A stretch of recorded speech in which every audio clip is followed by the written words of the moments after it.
Человек всегда должен был бороться, чтобы не быть подавленным племенем. Если вы станете на этот путь, вы часто будете испытывать одиночество, а иногда и даже страх. Но никакая цена не слишком высока, чтобы платить за привилегию владеть собой. MMORPG как жанр переживает затяжной кризис. От некогда живых миров с сообществами, которые становились виртуальными домами, до современных игр-сервисов, выстроенных вокруг чек-листов, оптимизации и монетизации. Путь был долгим и не всегда славным, но надежда не исчезла. Она нашла себя в нишевых проектах, ностальгических инициативах и редких попытках вернуть магию старых времен. Vanilla Plus одна из первых таких попыток. Вы можете знать меня под никнеймом Wisdom.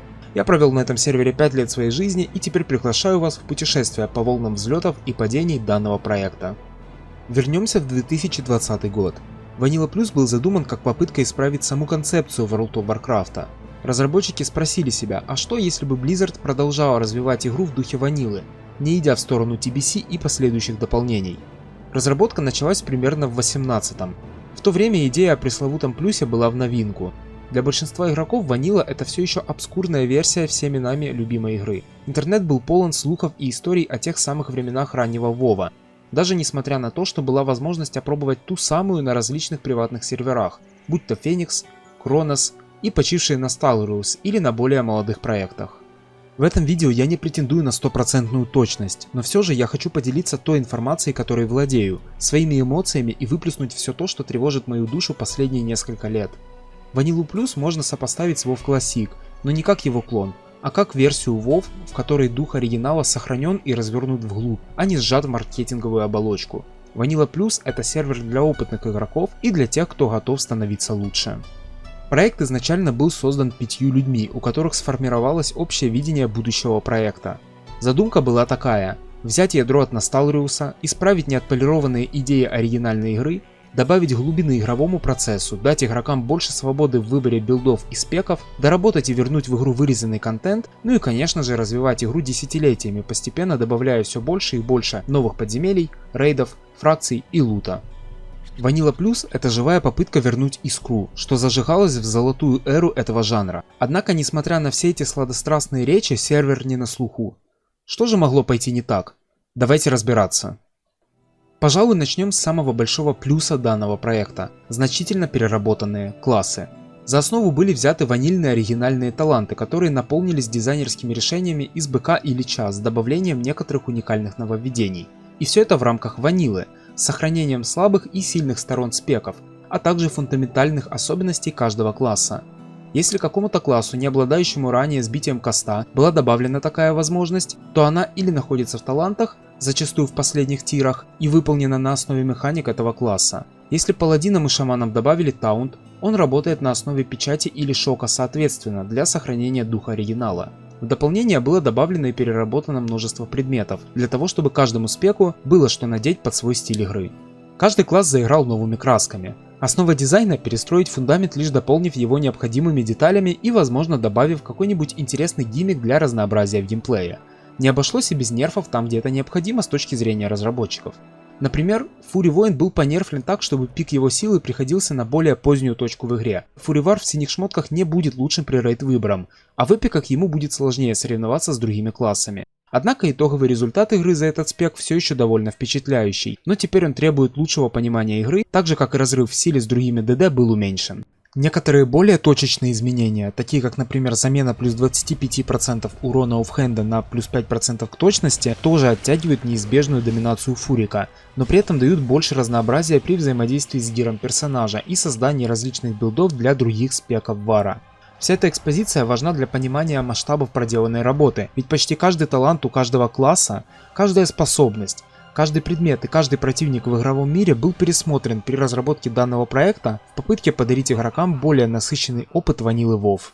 Я оставлю в описании под видео ссылку на описание изменений Вара, чтобы вы могли сами ознакомиться с их глубиной, и сейчас в целом пройдусь по каждому спеку вкратце и объясню, что изменилось, не вдаваясь в детали, так как видео и без этого будет довольно долгим, а нам есть что сегодня обсудить. Arms War.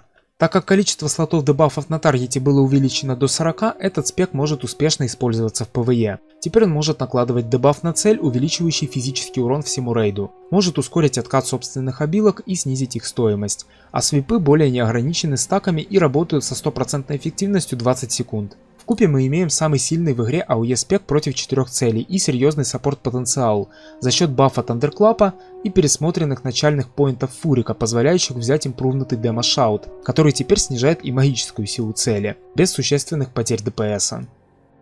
Фуривар. Сильнейший сингл-таргет ДД, но теперь потребуется вложить больше сил в развитие своего персонажа, чтобы добиться действительно больших цифр. А в руках неумелого игрока он будет приносить посредственную пользу рейду, так как в стандартном билде не может предложить ничего кроме своего урона. Имеет интересный новый талант для игры в PvP и на фарме, который усиливает персонажа в зависимости от текущего количества здоровья. Чем сильнее ранен персонаж, тем сильнее он становится.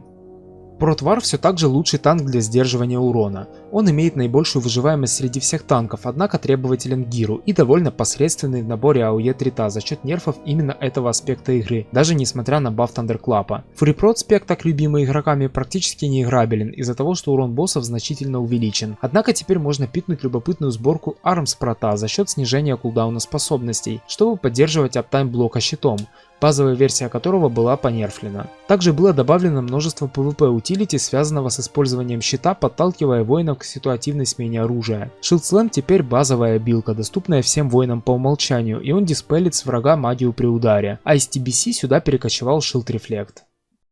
Holy Paladin теперь не единственный играбельный спек для паладинов ПВЕ. Однако это отличный сингл-таргет хиллер с практически бесконечной маной. Теперь эта ветка имеет более обширное применение за счет некоторых отдельных изменений, полезных и для других стилей игры.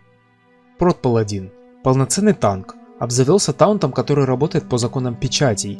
В виде бафа дает паладину пассивный клиф на 30% урона от оружия, а при высвобождении печати заставляет цель атаковать паладина. Ретрипал обзавелся механикой скейлинга СПД от силы, а также ударом воина света, который стакает скорость атаки и который очень важно поддерживать на себе с максимальным аптаймом.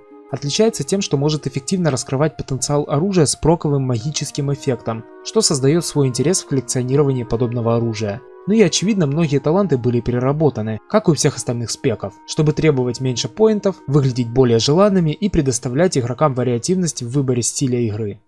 Элем Шаман может играться как AOE Heal, так и Range DD. Довольно универсальный спек с любопытным гиммиком в виде новой способности землетрясения, которая скейлится от количества целей в одной точке. Чем больше целей, тем больше урон, так еще и с рейнджом в 100 ярдов, видимо специально под PvP. Максимально эффективно работает в рейде под мод-контролем от босса, создавая забавную ситуацию, когда настолько мощная способность может похоронить пол рейда за один каст.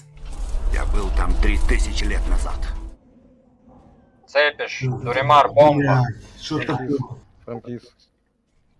Что за нас сейчас спорила шейка?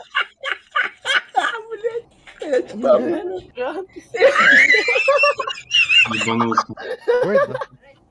Блядь, это такой... Энг Шаман теперь гибридный спек по аналогию с друидом, может играться как ДД и как настоящий танк. Да, пожалуй, это единственный проект, который осмелился доработать зачатки танкинга у Шамана и превратить его в полноценный игровой стиль. Шаман олицетворяет 4 стихии. Энг и Элем делят огонь и воздух. Рестор омывает союзников целебной водой, а танк полностью посвящен земляной стихии. Каменные щиты, земляные шипы, ну и сила земли. Невысокая выживаемость вкупе с саппорт-потенциалом и огромным сингл-таргет тритом за счет улучшенного рокбайтера, что делает шамана незаменимым в боях против иммунных к таунту целей, но даже так он тоже обзавелся таунтом, работающим на основе земляного шока, для ценителей риска. ДД-шаману в свою очередь теперь не стоит переживать о таланте на двуручное оружие, это теперь базовый навык, так же как и возможность использовать оружие в каждой руке, но не как в БК, а с ограничением, это же все-таки ванила, а не TBC, верно? В левой руке можно носить только кастет. Как по мне, это интересно выделяет этот класс среди остальных и подчеркивает его преемственность дизайна из Warcraft 3. На самом деле изменений в талантах каждого класса так много, и они настолько комплексные, что я даже не знаю, с чего начать, чтобы это не превратилось в обычное перечисление всего подряд. Но, наверное, самым значительным бафом НХ стал талант Armament of Storm, добавляющий к атакам шанс прока 300 на тур урона, который скейлится от СПД, что в комбинации с, например, последним тиром Т1 сета для мили ДД шамана позволяет наносить огромный урон. Рестор Шаман тоже получил свою особенную фишку. Помимо удобного скейлинга СПД от Спирита, это теперь ультимативный декурсер, так как он имеет очищающую волну, которая снимает большинство дебафов с дважды повторяющимся эффектом, однако за высокую стоимость. Также его хилки могут повысить броню цели до плюс 15%, что повышает его утилити как сингл-таргет хила, а Монотайт Тотем стал базовой способностью всех шаманов. Еще мне нравится такое забавное ролплей дополнение, что Рестор Шаман получает бонус урона по нежити и андедам. Хоть это и редко прихождается, но раскрывает суть спека как чистого и целебного элемента. Beastmaster Hunt. Как вы уже догадались, это полноценно функционирующий ДД спек. В целом это тема для отдельного видео, но суть в том, что каждый тип питомца получил свою особенность. Так, например, летучие мыши дебафают врагов на снижение урона. Рапторы разгоняют скорость своей атаки по ходу боя, а стервятники стремительно добивают цели экзекутом, и подобные функции есть у каждого пэта, что делает их подбор очень интересным занятием и может разнообразить геймплей, выполняя различные цели в бою. Не говоря уже о том, что питомец может избегать АОЕ урона, чтобы оставаться живым и получать часть статов от своего хозяина. Marksman Hunt. Его потенциал нанесения урона значительно вырос, это один из ультимативных РДД спеков, но все это достигается ценой увеличения мертвой зоны стрельбы, чтобы сохранить этот спек убийственно сильным на расстоянии, но менее эффективным на близкой дистанции. Из интересного, так как ММ это мастер дальнобойного оружия, он обзавелся такими же специализациями на пушках, как Arms Воин. Игра с луком будет отличаться от игры с арбалетом или ружьем. Surf Hunt. Полноценный мили ДД спек. Используют охотничьи аспекты по аналогии со стойками воина. Каждое использование обилки Дикий Удар дает различные эффекты для охотника и его группы в зависимости от активного аспекта. Также он может метать топоры, чтобы сбивать каст противнику и усиливать шанс критического урона для союзников по цели. Баланс Друид. Сова получила множество бафов для нанесения урона и обзавелась аурой, работающей на весь рейд, которая усиливает каждого кастера в небольшом радиусе. Может играться через натур с пылы или аркан с пылы, так же как и совмещать их. Медведь. Лучший АОЕ танк. Прост в освоении, полезен как офф-танк за счет аналогичной сове аурой на баф ближайших союзников. Имеет два стиля игры, как через свои основные способности, так и шейпшифт с проком Омина. Не может себя эффективно защитить, но с сильными хилами может конкурировать даже с воином. Котяра. Его сильно бафнули, как и все остальные слабые спеки в сравнении с оригиналом. Больше не нужно фармить молоток из Гномригана, все необходимое уже встроено в таланты. Имеет большой сингл-таргет потенциал против целей, восприимчивых к кровотечению. Реестр Друид. Очевидно сильный хил, способный пассивно поддерживать полрейда. Плохо стакается с другими рестор-друидами, но незаменим в небольших количествах. Как и все остальные спеки, приобрел много новых талантов, в которые я сейчас не буду вникать, чтобы видео не растянулось на несколько часов. Assassination Rogue. Single Target спек с PvP потенциалом. Получил новые таланты для большего разнообразия в геймплее, может воровать у целей ловкость, делая себя сильнее с каждым стаком. Для удобства была изменена работа комбо-поинтов. Теперь можно менять таргеты для автоатак и не терять комбо-поинты на мейн-таргете. Однако набор поинтов на другой цели по-прежнему убирает комбо-поинты с изначального противника. Если вы не знали, в ваниле, даже если ты просто переключал таргет на другую цель, ты терял комбо-поинты. На ваниле плюс этого не происходит.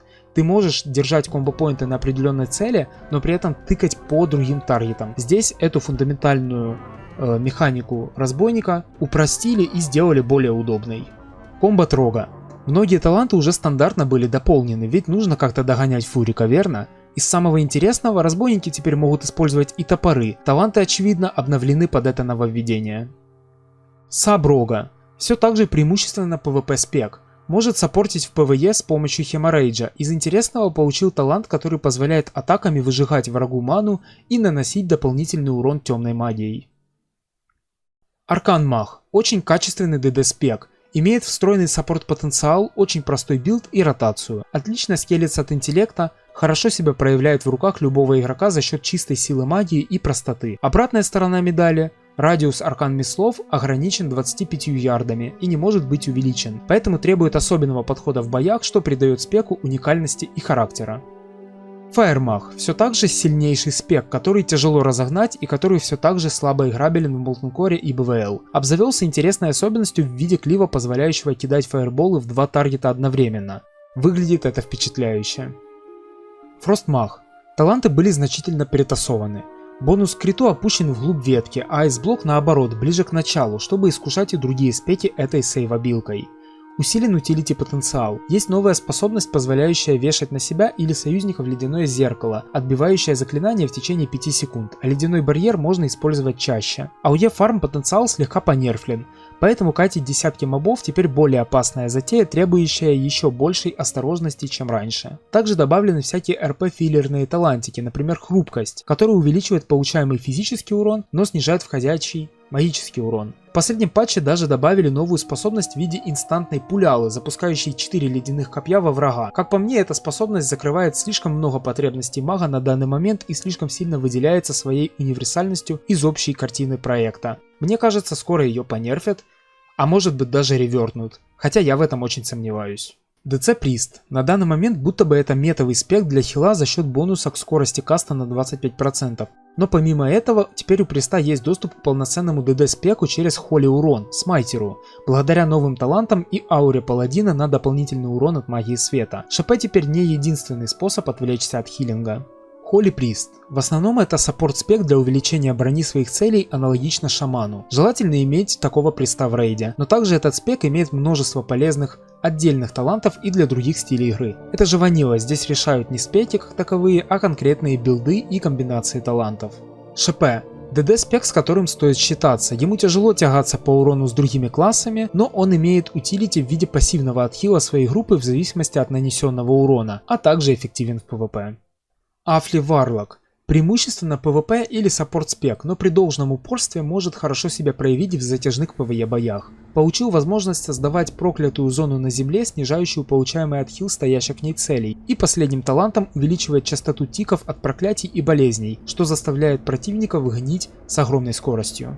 Демоник. Концептуально отличается от БМ Ханта и не развился в танкоспек, однако взамен имеет уникальный дизайн, в котором демоны используются как расходный материал. Принося их в жертву, Варлок бафает себя и свою группу, защищая ее от получаемого урона или увеличивая скорость атаки в зависимости от текущего питомца. Destruction Warlock. Теперь может выбирать, каким набором спелов пользоваться, темной магией или магией огня. Как и у других спеков, все таланты были обновлены и были добавлены новые.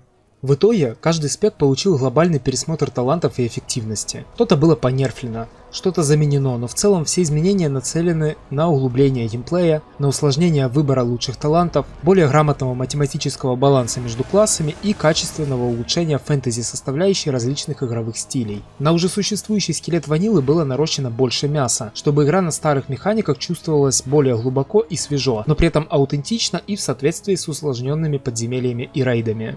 Классы ощущаются свежо, но при этом они совсем не лишились своих уникальных черт и даже приобрели новые. На мой взгляд, это самые интересные таланты за всю историю существования игры, которые объединяют в себе смелые идеи, уважение к оригиналу и грамотный баланс, а также RPG-отыгрыш и фантазию тех или иных элементов игры за каждый класс. За 5 лет я видел каждый спек каждого класса в топе по эффективности, и мне сложно сказать, почему у нас за все это время не выстроилась четкая мета, но мне кажется, разработчики провели феноменальную работу в этом аспекте игры и преуспели больше, чем другие. Я опустил очень много деталей и призываю вас ознакомиться с ними по ссылке в описании под видео самим. Познакомившись с сервером в начале 2020 года, я был впечатлен изменениями талантов. После того, как я наслушался про дисбаланс классов в оригинале и увидел по 15 плюс воинов в рейдах, я стал с нетерпением ждать запуска проекта. Однако старт оказался катастрофическим. DDoS-атака сделала первые недели игры на сервере затруднительными. Зайти в игру было почти невозможно. В Дискорде началась паника, более 1000 человек пытались безуспешно зайти в игру каждый день. Люди спрашивали в чатах, а точно ли лаунчер безопасен, начали распространяться ложные слухи о вирусах. До сих пор не ясно, кто именно был источником этой атаки, но все сошлись на мнении, что это были конкуренты или участники синдиката по контролю над приватными серверами ванилы, которые сейчас владеют почти каждым кастомным проектом в таком духе. Я решил подождать, пока ситуация наладится, занимался своими делами, уверенный в том, что сервер ждет светлое будущее, ведь сама идея исправленной ванилы была очень заманчивой, а калькулятор талантов только подогревал интерес. Я хотел играть в ванилу, которая не ограничивала людей в их выборе, которая давала тебе свободу, но при этом полностью состояла из дизайнерских решений на основе классических RPG, капитализируя как сильные, так и слабые стороны спеков. Отсутствие самохила уваров, синергия классов и взаимодействие игроков внутри группы рейдов, упор на классические и простые атрибуты персонажей, без различных рейтингов точности и крита, и универсальных предметов с одинаковым распределением статов. Но при этом так, чтобы каждый мог играть за свой любимый спек, и не чувствовать себя бесполезным. И все это не в дополнениях и их ограниченных мирах, а в ванильном большом Азероте. Каково же было мое удивление, когда после решения кризиса на сервере осталось менее 500 игроков. Люди потеряли интерес к проекту, а его будущее стало туманным, не успев даже оформиться в общую картину. Тем не менее, оставшиеся игроки постепенно начали осваиваться в новом мире и очень скоро обнаружили, что мир-то совсем не дружелюбный. Данжены проходятся через раз и занимают больше времени. Новые спеки проявляют себя плохо без должной подготовки, и в целом игра какая-то сложная. Есть у меня история. Решил я как-то сходить в РФД, Курганы Иглошкурых, данжен для 40 уровня, и пришел туда танковать шаман. Он был 39 левела. Сначала все шло вполне неплохо, но в итоге мы застряли на боссе Абоме по имени Глаттон. Так вот, шаман просто не мог его танковать, умирал с первого же удара. На что он выматерился, сказал, что разрабы наделали хуйни и ливнул. Но я уверен на 100%, что если бы он апнул еще хотя бы один левел и купил на ауте кольчужных шмоток хотя бы на 20 уровень, он бы вполне смог удержать этого босса. То есть к игре нужно было подходить иначе. Не повторять один в один свой путь в оригинале, но думать и находить подход к новым вызовам и новым возможностям. В общем, начали вылезать моменты, в которых было четко видно, что люди не знали, как себя вести в тех или иных условиях и не хотели учиться новому. Ведь это всего лишь мод на игру, созданный аматорами. Как они вообще могут что-то хорошо отбалансить, верно? Таким проектам сложно получить доверие игроков, а MMORPG это вдвойне сложнее, ведь стигма игроков по отношению к пиратским серверам очень сильна. Синглплеерным проектам легче показать свои сильные стороны в мелочах, ведь тебе не нужно тратить на них много времени, да и нет давления от других игроков. Нет острой необходимости не упасть в грязь лицом, ведь позориться не перед кем, есть только ты и игра. Не говоря уже о том, что в синглплеерных играх нет необходимости поддерживать здоровый онлайн для их играбельности. Но из моего личного опыта в разных играх фанатский ребаланс это всегда очень интересный экспириенс, который предлагает взглянуть на игру по-новому. За этим всегда стоит какая-то идея, будто исправление недочетов игры, по мнению авторов, или углубление поверхностных механик. Обычно этим занимаются люди, которые в игру влюблены и знают ее вдоль и поперек. Они не боятся делать те или иные изменения, которые оригинальные разработчики побоялись ввести по финансовым или иным причинам. Часто серьезные фанатские ребалансы играются лучше, но они редко добиваются всеобщего признания, оставаясь вещью только для своих. Тем не менее, уже через примерно месяц большинство игроков докачались до 60 уровня, сформировались гильдии и группы игроков начали осваивать контент на максимальном уровне. Здесь сложность проекта показала себя во всей красе. Каждый поход в подземелье был целым событием, приключением полным трудностей и испытаний. Люди буквально прогрессили в БРД, будто бы это какой-то рейд. Заходами, доходя до огненных элементалей в безуспешных попытках их убить. Два огненных дестройера сжигали всю группу за секунды.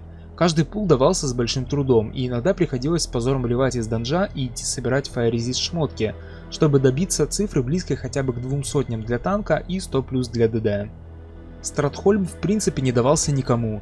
Первые же большие пачки у Undead Стратхольма за секунды сметали все приходящие к ним группы.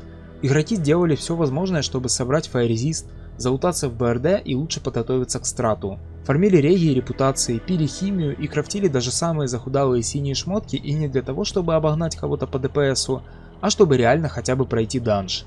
Мир кипел, и все были в перманентном состоянии преодоления трудностей, и в такой атмосфере каждая капля ресурсов была на вес золота. Новые механики на боссах и у мобов сбивали с толку, и даже когда Стратхольм был зачищен, Рамштайн мало кого пропускал к Ривендеру. Это был удивительный опыт.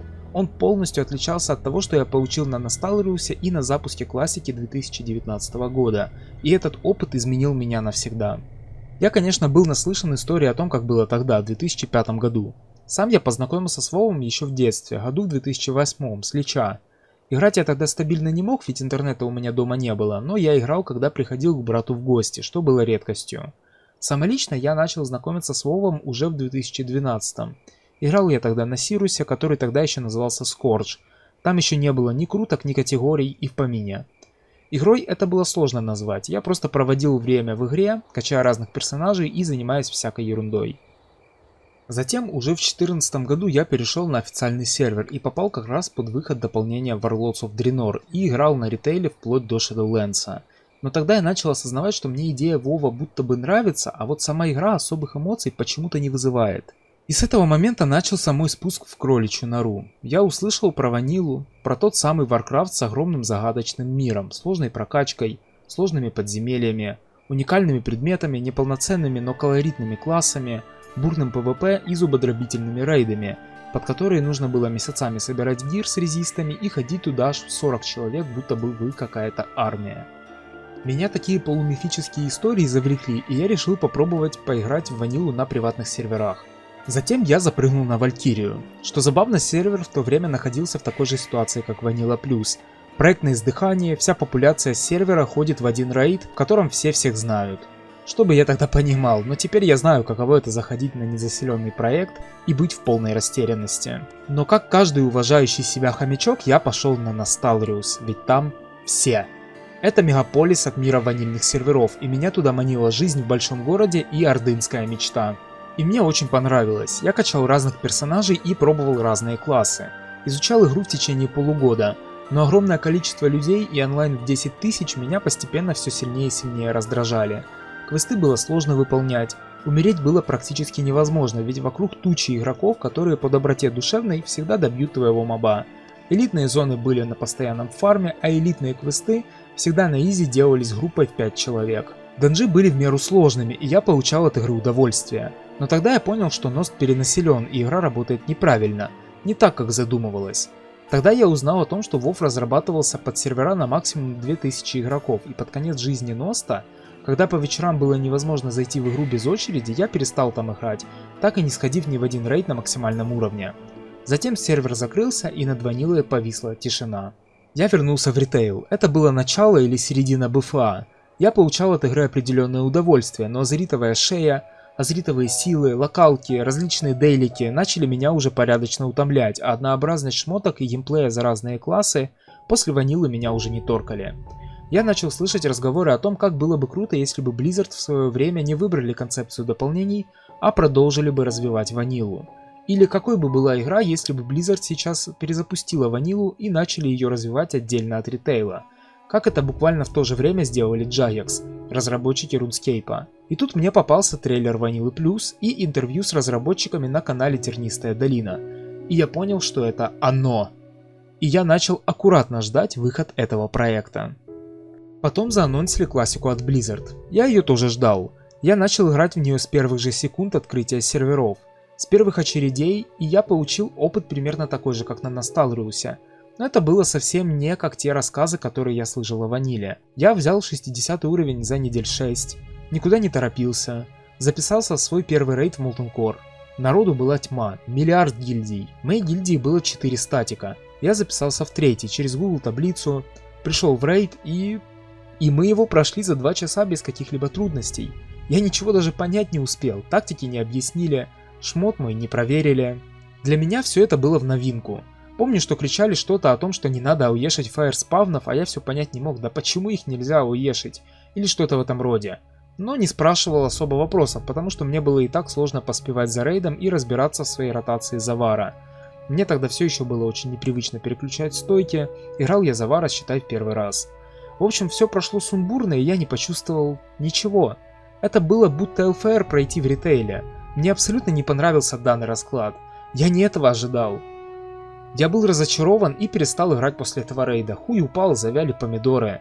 Я решил, что WoW это, возможно, не мое. Хотя мне очень нравилась вселенная, мне нравился визуальный дизайн, классы и общая система игры. Но в этом всем как будто бы не было какой-то изюминки. Чего-то того, чего я ожидал от игры, но в ней этого не было. К чему я это все? Через некоторое время запустилась Ванила Плюс. И здесь я испытал, чего хотел, ожидал и о чем наслышан был про ту самую ванилу. В конце концов, люди, которые говорили, что оригинальная ванила ощущалась сложной только потому, что тогда люди не умели играть в игру, для многих это была в принципе первая игра в их жизни. У всех были плохие компьютеры и низкий FPS с пингом за 100, а гайды не были раскиданы на каждом углу. И знаете, да, я согласен с этим тейком. Игра ощущалась в то время по-волшебному, в основном только из-за всех этих аспектов. Но что это значит? Может быть, если сейчас сделать игру намеренно немножко сложнее, с учетом всех современных удобств? Что если выпускать контент без какой-либо информации о нем в сети, может тогда получится вызвать подобный эффект и сейчас? Может быть, магия в том, как именно люди взаимодействуют с игрой? И если они уже все про нее знают и могут найти любую подробнейшую информацию в интернете, то и магия как будто бы пропадает. Я часто зачем-то спорю с людьми в интернете, и каждый раз, когда я поднимаю разговор о том, что тогда была золотая эпоха MMORPG, мне отвечают: да у тебя синдром утенка, и ты ослеплен ностальгией. Но мне тогда было всего 5 годиков, я не думаю, что все так просто. Сейчас это мое четкое и обдуманное со всех сторон мнение. В общем, что я хочу сказать. Для меня MMORPG это приключение на многие годы, в котором в идеале, если выходит новый рейд, он должен быть достаточно сложным, чтобы игроки шли к убийству финального босса месяцами, попутно выдумывая тактики и подбирая экипировку, исходя из личного опыта или более опытных игроков на проекте. Это игра, где люди действительно знают друг друга на сервере, где каждое достижение это общественное достояние и где добиться чего-либо очень сложно, но и из-за этого более ценно.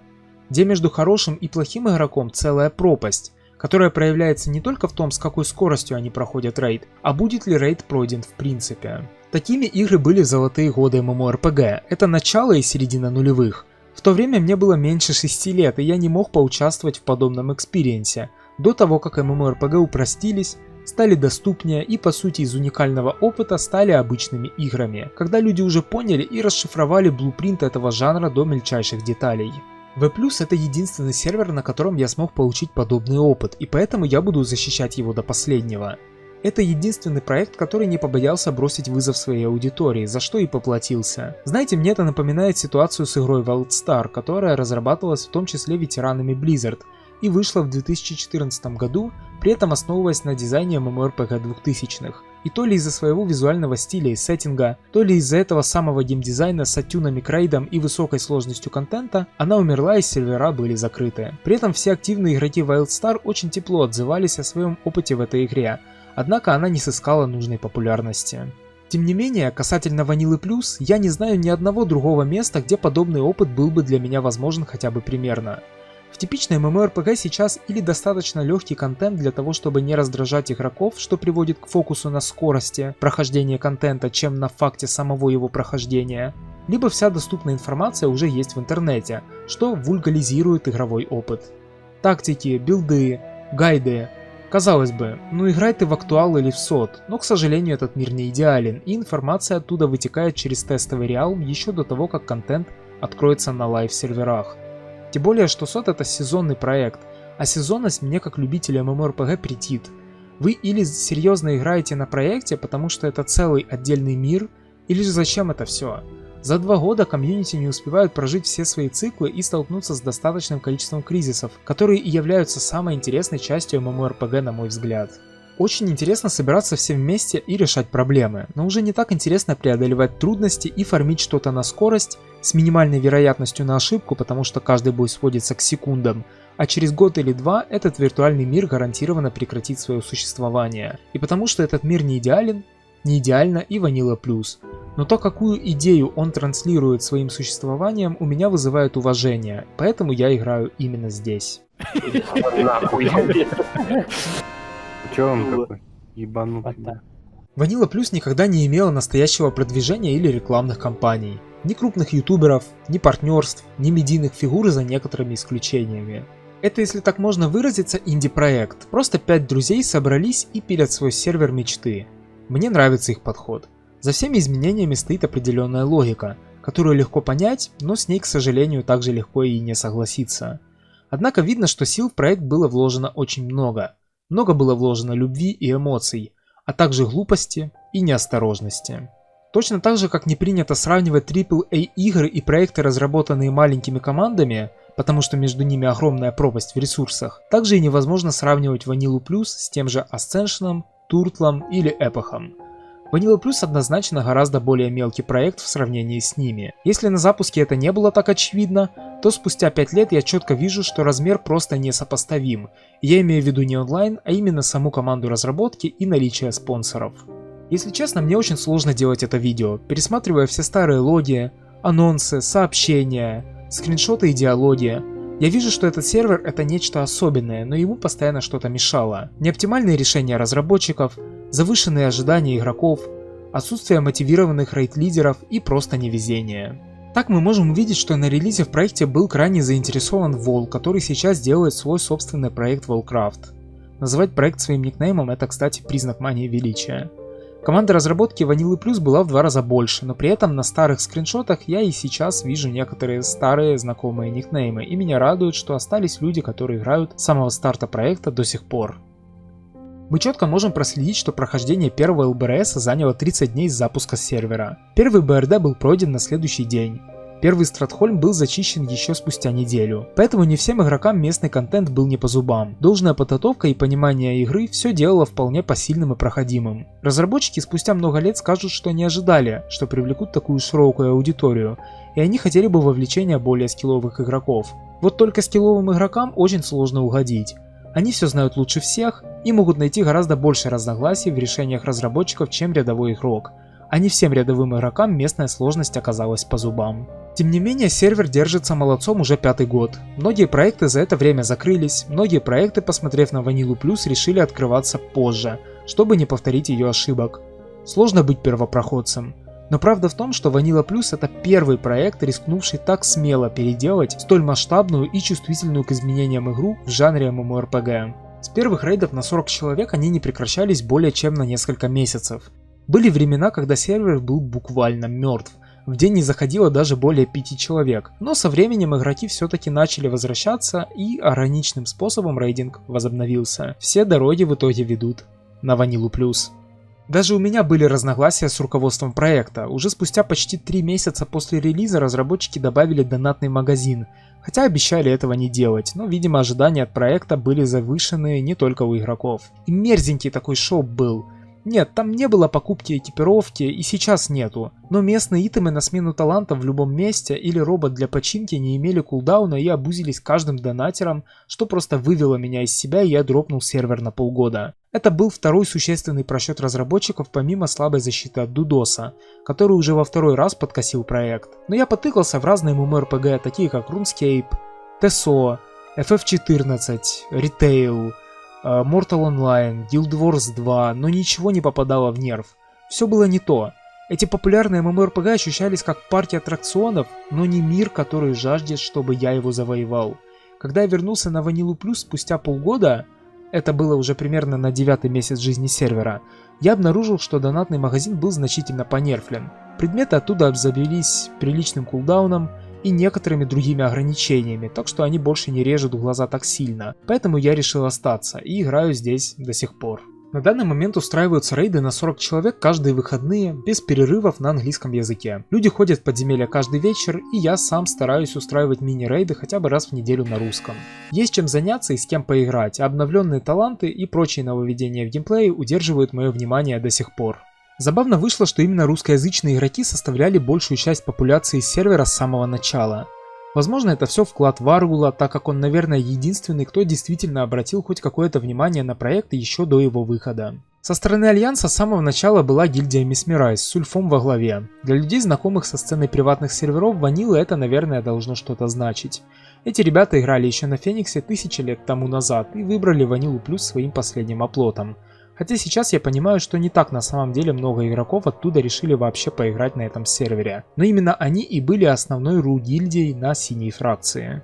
Орда была не так организована. Первой появилась гильдия Russian Mafia, в которую я иронично и вступил, но со временем люди перешли в гильдию Guild. То ли название всем больше понравилось, то ли она была просто активнее. Первые 3 месяца активной игры ушло на подготовку к данжам и мини-рейдам, ЛБРС и УБРС, которые начали стабильно чиститься только тогда. Все потихоньку начали готовиться к Molten Core, но первый же поход туда был разбит от 2 гигантов, стоящих у входа. Было ощущение, что победить их на тот момент вообще невозможно. Нужно больше тренироваться. Через примерно аж полгода Mesmerize при поддержке англоязычной гильдии Whatever в итоге преодолеет все трудности и зачистит Черную гору. С момента релиза сервера пройдет на этот момент уже примерно год. Ордынская гильд не сможет пробиться к Molten Core и распадется. В основном из-за того, что гильдмастер Стелс потеряет интерес к проекту и покинет его. На его место, к сожалению, никого не нашлось. С этого момента сервер вступает в темные времена. На Альянсе одна рейдящая гильдия, Орда в плачевном состоянии из-за отсутствия РЛов и людей в принципе, готовых взять на себя какую-либо ответственность. Онлайн стремительно падает вниз. Но разногласия рейдов на Альянсе достигают своего пика. Полар из гильдии Mesmerize переходит на Орду и начинает собирать уже свои рейды в Molten Core. Прогресс на стороне Орды — это непаханное поле возможностей. Как раз тогда я брал от проекта перерыв на полгода и вернулся на сервер как раз в этот момент. Я, зеленый новичок, который толком рейдинг и не понюхал, присоединяюсь к составу Полара и начинаю разбираться в премудростях игры и освоении контента на 40 игроков. Вот только нас было не 40 человек, а 25. На сервере, на котором цифры здоровья и урона боссов увеличены. Знаете, вот на ритейле сейчас есть 3 сложности рейда. Это Normal, Heroic и Epoch. LFR не считаем. Если рейды на обычной ваниле можно сравнить с нормалом, фуловые рейды на ваниле плюс можно сравнить с героиком, то назвать наше освоение в 25 человек вполне можно чем-то эпохальным. Все очень старались.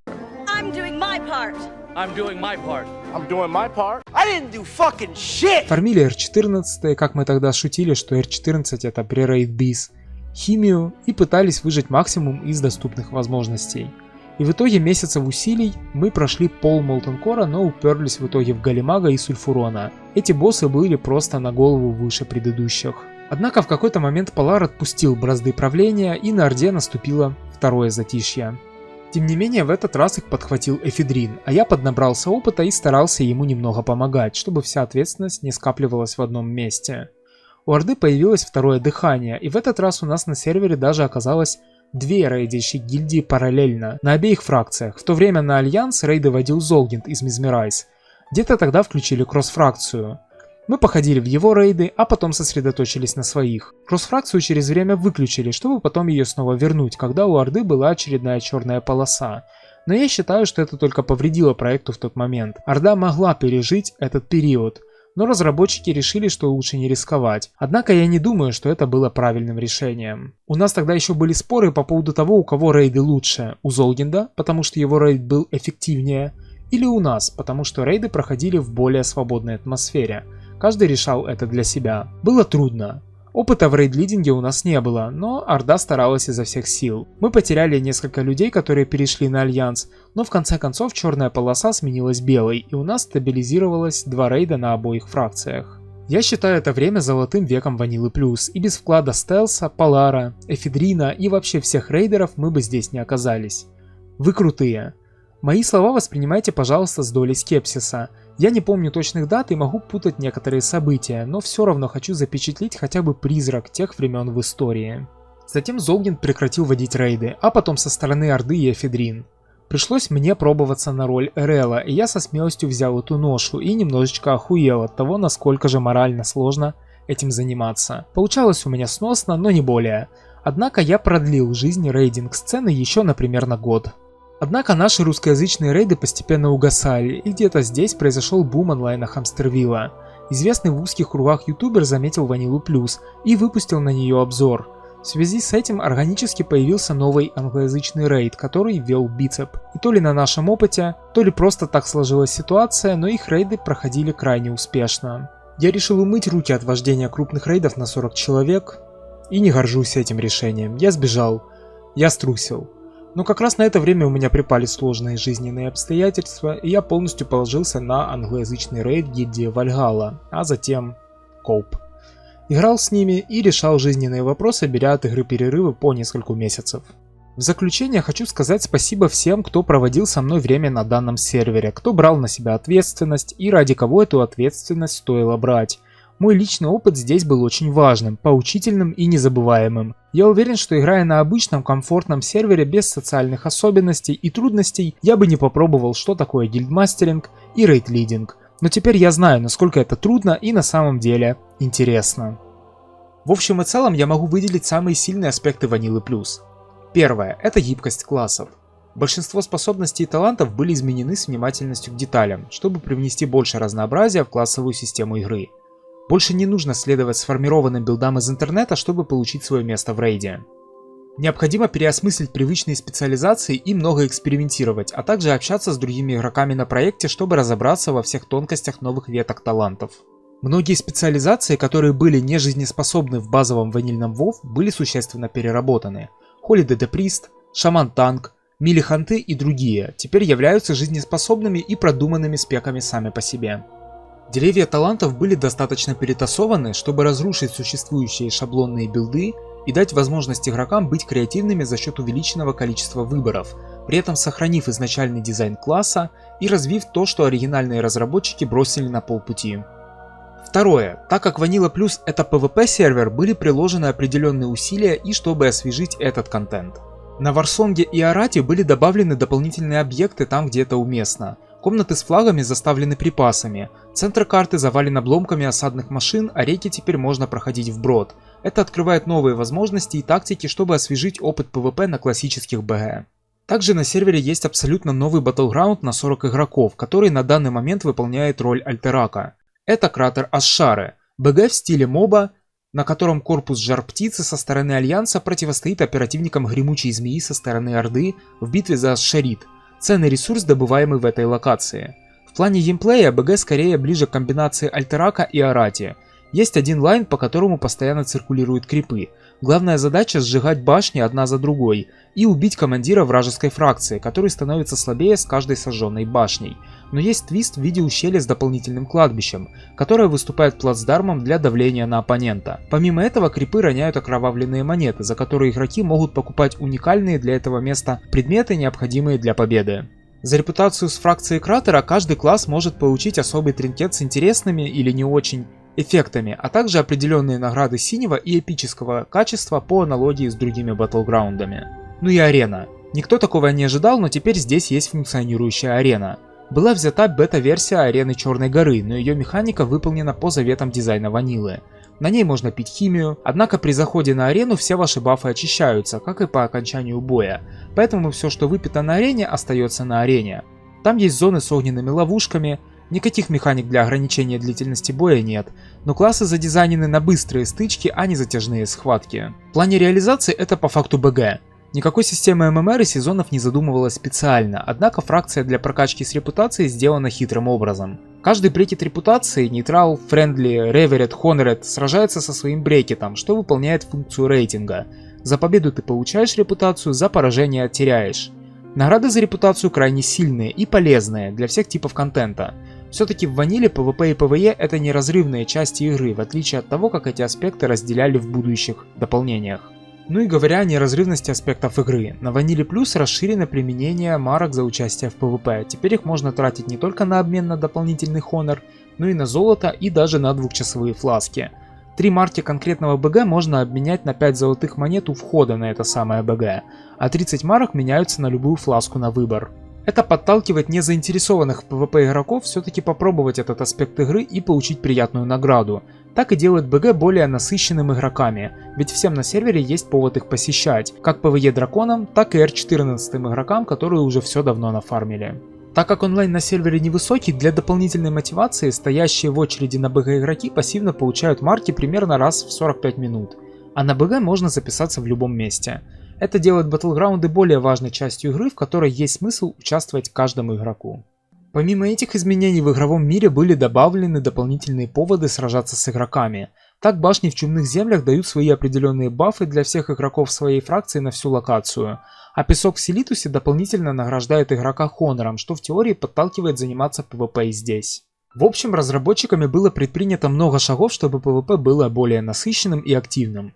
Не могу сказать, что эта задумка удалась, но порыв я точно могу похвалить, потому что меня лично это подтолкнуло к PvP, и я познал и этот аспект игры, чем бы я вряд ли занимался на другом проекте. Я уважаю геймдизайн, который подталкивает тебя изучать весь доступный контент в игре, что создает более универсальный опыт для каждого игрока, что позитивно сказывается на игровой базе, по крайней мере в теории. Третье. Лайв-сервис модель. На раннем этапе разработчики часто внедряли фиксы по фидбэку игроков. Обновления выходили каждый месяц, если не чаще. Баланс классов постоянно правился. А если внимательно почитать changelog, то можно увидеть, что множество отличных изменений, которыми мы наслаждаемся сейчас, были введены именно постепенными правками. В целом администрация держит руку на пульсе проекта и всегда незаметно наблюдает за действиями игроков и стабильно латают дыры там, где это необходимо. Иронично, что попытки сделать баланс игры лучше только сильнее отталкивали игроков от проекта из-за сильного несогласия с теми или иными изменениями. Со временем разработчики охладили свой пыл и перешли на более редкие и крупные апдейты. Сервер обновляется и по сей день, а все обещания очень медленно, но выполняются. Ну и четвертое. Преданность ванильному дизайну. Практически все нововведения соотносятся с видением игры 2005 года. И будем честны, никто не может залезть в голову Blizzard тех времен и реализовать их видение один в один. Но разрабы V+, явно очень стараются, чтобы каждое изменение либо усиливало дизайн игры тех лет, или основывалась на его постулатах. Так, при переработке классов их не только усиливали, но и делали слабые стороны более ярко выраженными. Никакой трансмогрификации ни в каком виде. Исходя из дизайна RPG нулевых, предмет всегда идет со своим уникальным внешним видом, и с этим стоит считаться. Есть предметы, которые круты только своими характеристиками, есть предметы, имеющие уникальный вид, но все это только добавляет им характера, а по выходу нового рейда игроки постепенно облачаются в новую одежду, что только усиливает ощущение прогресса твоего персонажа и игроков вокруг тебя. Ведущая идея Ванилы Плюс — это не только освежить старую игру, а заставить игроков играть как в 2005-м. Ричард Гарриот, создатель Ultima и отец жанра MMORPG, говорил: если дать игрокам такую возможность, они оптимизируют из игры все веселье. Поэтому разработчики Ванилы Плюс понаставили на их пути множество лежачих полицейских, лишь бы заставить игроков сбавить скорость и подходить к игре чуть более разумно. Уже сейчас очевидно, что игроки не оценили такую заботу, но мне этот метод пришелся по душе. Он создал абсолютно уникальный темп развития игрового мира, который сейчас нигде не встретишь, особенно в таком масштабе. Возможно, когда Джей Аллен Брэк сказал свою знаменитую фразу «You think you do, but you don't», он действительно был прав. Современные игроки думают, что хотят играть как в те времена, но на самом деле стараются избежать этого изо всех сил. Врут сами себе, отчаянно пытаясь выжать из игры все возможные удобства и упростить опыт как можно сильнее. А может быть, так было всегда, но сейчас любые ограничения от разработчиков принято воспринимать в штыки, воюя в бесконечной войне Quality of Life против аутентичности. ММО стали такими не сразу. Сначала их сделали проще, быстрее, удобнее. Игра перестала быть миром, а стала каруселью инстансов и аттракционов в виде сайт-активностей, не имеющих ничего общего с социальным аспектом игры. Дизайн стал жертвой удобства, скорости и желания сократить путь к эндгейму. Теперь это сервис, а не приключение. Vanilla Plus, в свою очередь, это не просто сервер, это акт веры. Она стремится к реконструкции чувств, того, что было утеряно. Предлагает не только ностальгию, но переосмысленный опыт, хоть и крайне знакомый. Это некое культурное сопротивление, это живое напоминание о том, какими игры были. WoW Classic доказал, что ностальгия не заблуждение, это показатель утраченного качества. Однако MMORPG жанр умер не потому, что исчез интерес, а потому, что исчезла жажда приключений. Она была заменена жаждой эффективности. И чем труднее достигать этой эффективности, тем меньше у игроков желания к ней стремиться. Сначала исчезли трудности, потом ошибки, потом исчез выбор, остались гайды, оптимальные маршруты, мета, осталась гонка за прогрессом, которую невозможно выиграть. Конечно, всегда можно пойти поиграть на актуале ради челленджа, но есть разница, когда у всех игроков один универсальный опыт, построенный на коллективном преодолении трудностей, но другое дело, когда большая часть игры ориентирована на целование белочек и фарм локалок, когда как сложность, она где-то там, в эпохальных рейдах, лишь для тех, кто захочет ее взять, на периферии зрения. Но Vanilla Plus — это исключение, и она за это поплатилась. Теперь перейдем к гарниру, обсудим слабые места и повторяющиеся проблемы проекта. Наконец обратим внимание на слона в комнате. Онлайн. Он низкий. Сервер очень сильно пострадал от дудоса на релизе, а повышенная сложность игры отсеяла еще какую-то часть игроков. И даже когда проект получил второе дыхание, когда его заметил ютубер, специализирующийся на приватных серверах Warcraft Hamsterville, онлайн все равно пошел на быстрый спад. Многие даже не докачались до 60-го, а докачавшиеся не смогли закрепиться, потому что Molten Core был слишком сложный, ведь все ожидают быстрого прогресса на таком старом сервере. А Azul Group на тот момент еще даже не вышел, и в итоге новым игрокам было некуда применить свой энтузиазм. Хотя в итоге рейдовая сцена усилилась англоязычными игроками, но пришлось это как раз на усталость русскоязычного сообщества, и по факту произошла перестановка сил, а не увеличение количества рейдов. Следующая проблема — это отсутствие четкой дорожной карты. Контент выходит очень медленно. У Vanilla Plus нет большой команды разработки, а когда она росла, новые члены команды все равно через время уходили, видимо не найдя общего языка с изначальными создателями проекта, у которых достаточно жесткое видение, которым они редко поступаются, а может из-за их занятости. За 5 лет жизни сервера вышло множество патчей и изменений. Ребаланс классов, фиксы профессий, перебалансировка предметов, новые награды и углубление различных систем. Но большинству плевать на детали. Народу нужен хлеб и зрелище. Кого волнует, что вы изменили цифру 20 на цифру 10? Даже если одно это значение перевернет игру с ног на голову. Вы что, задроты, чтобы обращать на это внимание? Тем не менее, из крупного за 5 лет мы получили Dire Maul и новую фракцию спустя 9 месяцев после старта, БГ на 40 человек Кратера с Шары и нового вордбосса Хидерину спустя еще 7 месяцев, Zul Group еще через 7 месяцев, Он вышел спустя примерно 4 месяца после бума онлайна Хамстервилла. БВЛ еще через год. И мы получили арену еще через 10 месяцев. Это похвально, что разработчики выпускали патчи между крупным контентом, делали боссов более интересными, добавляя им новые способности, добавили Т1 сеты на каждый спек всем классам, добавили новые награды за репутации, Quality of Life фичи и новые маршруты для кораблей и дирижаблей. Но действительно большие обновления в идеале должны были бы выходить в 2 раза чаще, и вот этот застой мало кому приходится по душе. Третья негативная сторона проекта – это модераторские конфликты и драмы. Как любой уважающий себя приватный сервер, на Vanilla Plus не могло обойтись без драм. Давайте я поведаю вам о 4 самых интересных и масштабных ситуациях, приключившихся с проектом за 5 лет его жизни, чисто для истории. Нахуя дудочить? На релизе проекта Discord был полон слухов. Кто-то начал распространять инфу о том, что в патч вшит майнер, что разработчики продали сервер через несколько недель после запуска, что DDoS устроила черепаха, так как они тоже планировали заняться плюс контентом в будущем. В целом на запуске был полный дурдом, и заявление о том, что разработчики совершенно никак это не комментировали, является большим преувеличением. Тот же Вуа часто отвечал на вопросы и претензии игроков в общем чате. Владмир и другие ГМы каждые несколько дней давали обновления о своих действиях. Как сказал после Варгул, было забавно читать, как разработчики даже гордятся тем, что на них устроили такую масштабную DDoS-атаку, ведь ее организаторы тратят много денег, будто они этим ничего не добьются. Разработчики были наивными, и я был наивным. Для меня плюсы сервера сильно перевешивали трудности от этого DDoS, но большинство игроков таким образом от сервера все-таки отсеялись.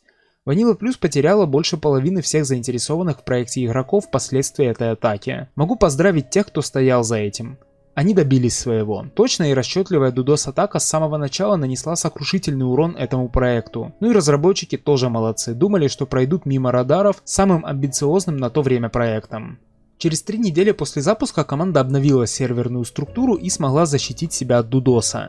И с тех пор сервер работает стабильно, насколько это возможно. Но кого это волнует? Онлайн упал с жизнеутверждающих 14 сотен игроков до 5 сотен. И вот так ребенок, переживший травму при рождении, был вынужден жить свою жизнь с последствиями обстоятельств и решений своих родителей. А где работаешь? Честный фильм. Спустя примерно 3 месяца после запуска сервера ситуация стабилизировалась. Игроки вовсю заключали альянсы и осваивали контент, когда беда пришла внезапно. На сервер был добавлен донатный магазин, хотя разработчики до запуска проекта обещали, что никакого доната ни в каком виде добавлено не будет. На тот момент на патреоне Vanilla Plus команду поддерживали в месяц примерно на $150, если мне не изменяет память. Но вместо того, чтобы честно сказать, что мол так и так, нам пришлось раскошелиться на дополнительное железо, а поддержание сервера в нынешнем виде обходится нам дороже, чем мы думали, просим вас поддержать нас дополнительно на Патреоне, и все в таком духе. Но нет, чисто тихонько, как бы невзначай, был выпущен донат-шоп без каких-либо объявлений войны, а потом началось странное. Начали проскакивать сообщения о том, что разработчики этого не делали, и что это сделал некий неизвестный, у которого есть доступ к серверу. Многих такие заявления повергли в шок, меня в том числе. Это значит, сервер взломал неизвестный и добавил что-то настолько существенное, чтобы просто подзаработать? Что ж, тут все становится более туманно. Донат-шоп был сделан по технологиям разработчиков сервера Turtle WoW. Значит, добавлен он был кем-то с той стороны. По следующим заявлениям команды Vanilla Plus донат-шоп не является мошенничеством или обманом. Тем не менее, добавлен он был помимо их воли тем, кто имеет доступ к ядру сервера. По многочисленным слухам можно прийти к выводу о том, что помимо изначальных разработчиков Vanilla Plus есть какая-то третья сторона. Это конкретный владелец сервера. Этот неизвестный обладает всеми необходимыми знаниями и инструментами для того, чтобы запустить сервер Vanilla. Как базовый, так и с дополнительным контентом. Официально по слухам, этот человек владеет всеми популярными серверами, базирующимися на клиенте WoW версии 1.12. Он же владеет Туртлом и рядом других менее заметных проектов, а также, скорее всего, и новомодным эпохом. Я не могу ручаться за эту информацию, у меня нет никаких четких доказательств об этом властелине серверов, но с ним вели диалог некоторые гейммастеры и подтверждали, что именно он является владельцем. Так что я практически уверен, что у Vanilla Plus есть загадочный покровитель, который обладает очень серьезным влиянием на проект. В разговоре с гейммастером Vanilla Plus мне четко дали понять, что этот человек никак не влияет на разработку. Вся его работа заключается в том, чтобы поддерживать работоспособность сервера, и иногда он выступает в роли советника по основным техническим вопросам. Однако касательно донат-шопа, и я сейчас занимаюсь полнейшей спекуляцией, но мне кажется, ситуация выглядела примерно так.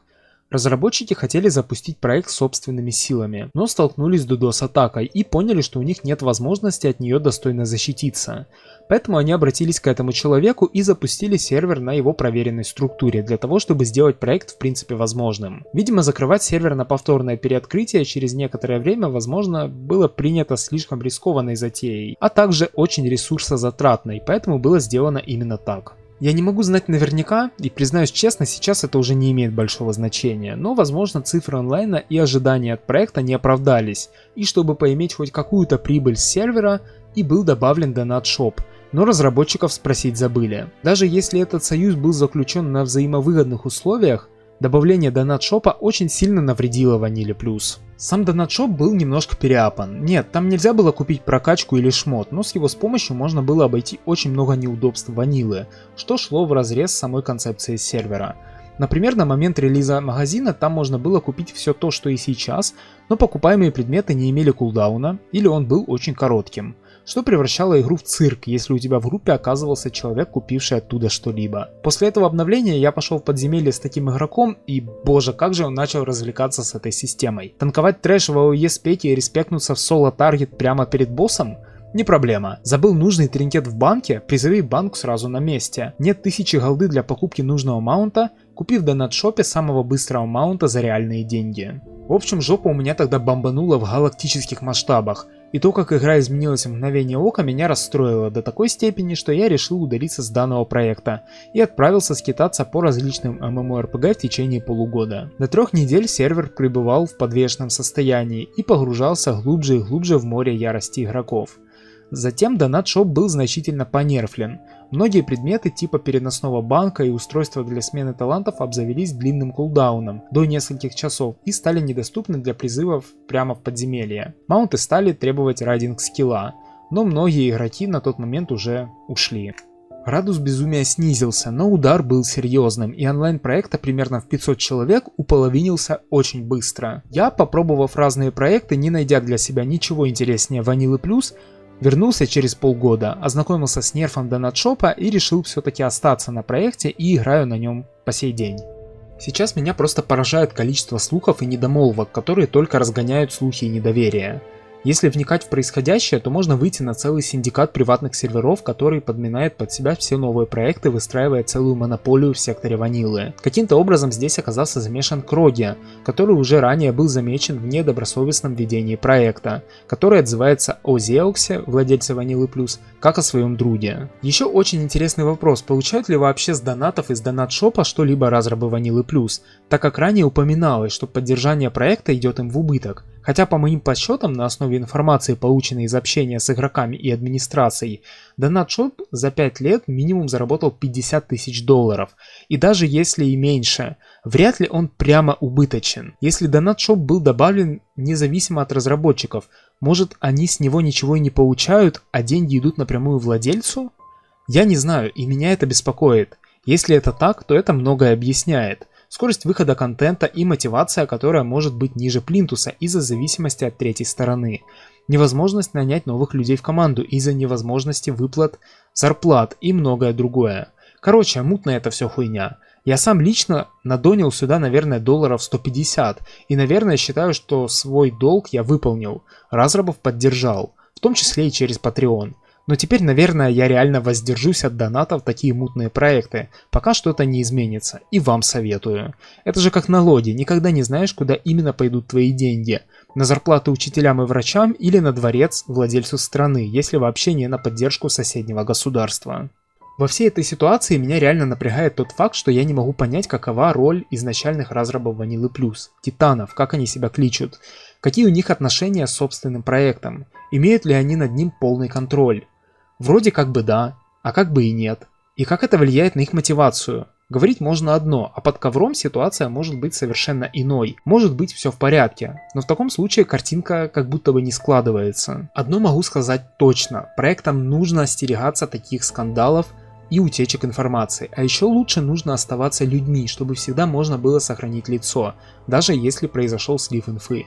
Любой проект, не замеченный в подобных политических играх, всегда будет выглядеть выгоднее на фоне других, поэтому очень важно договориться с влиятельным дядей заранее лично, чтобы потом ваши дела не были на виду у всех окружающих.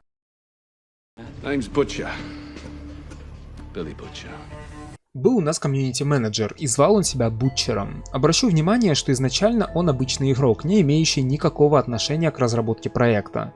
Играл он не очень активно, но очень любил поболтать в Дискорде. У нас на Ваниле Плюс это традиционное развлечение. Чел он был слегка заносчивый, с характером, с самомнением.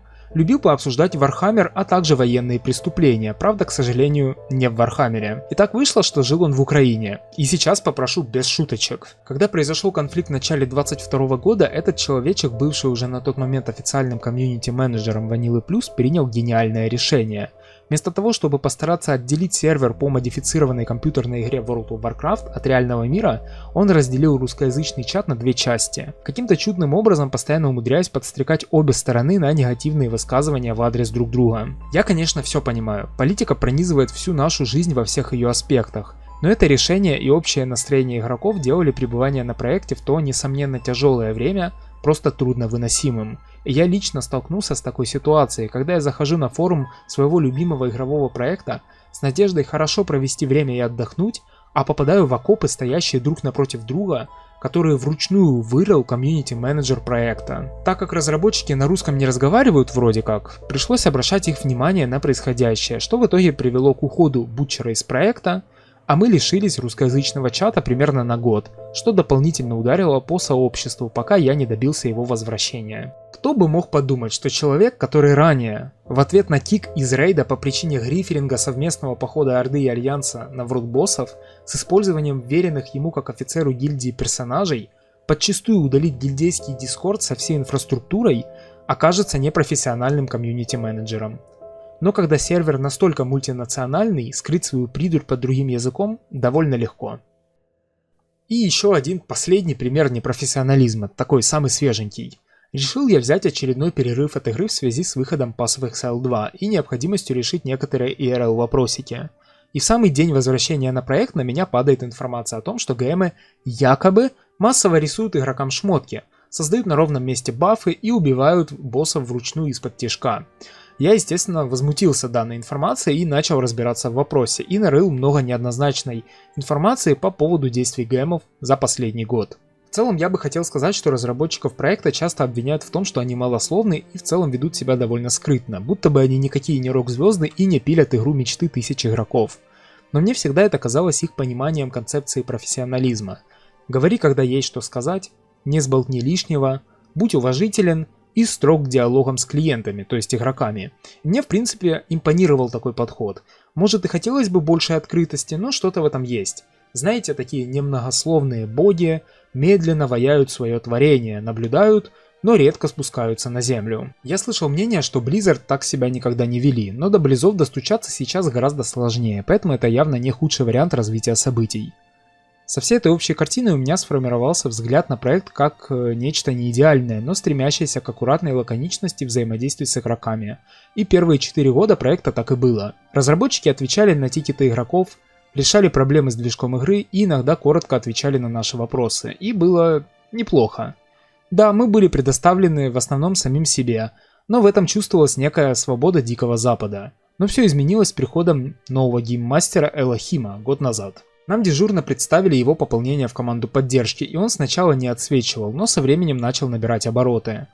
Сначала следил за нашими рейдами, развлекал игроков, превращая их в условных кроликов на часок-другой, затем начал проявлять себя более смело, травя анекдоты в чат во время рейдов, а-ля те самые близовские ГМы, которые и тикет решат, и пояснять, сколько же нужно паладинов, чтобы вкрутить лампочку, но затем его желание помочь игрокам начало быть более навязчивым. Рейд вайпнулся, и теперь всем в наказание нужно бежать с кладбища? Элохим резнет хила, чтобы помочь, по доброте душевной.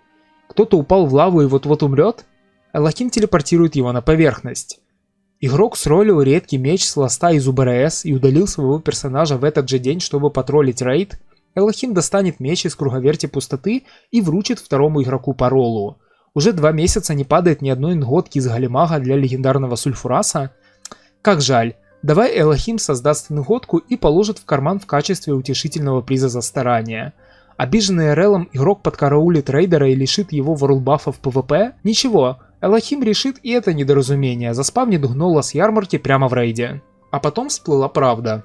Элохим и есть тот самый РЛ, из-за которого произошел этот конфликт, кто напрямую заинтересован в помощи рейду, кто настолько непрофессионален, что готов поставить весь проект под угрозу, ради того, чтобы было весело. Так как сейчас сервер обмельчал, эта информация не вызвала горячих споров, что для меня было даже удивительно.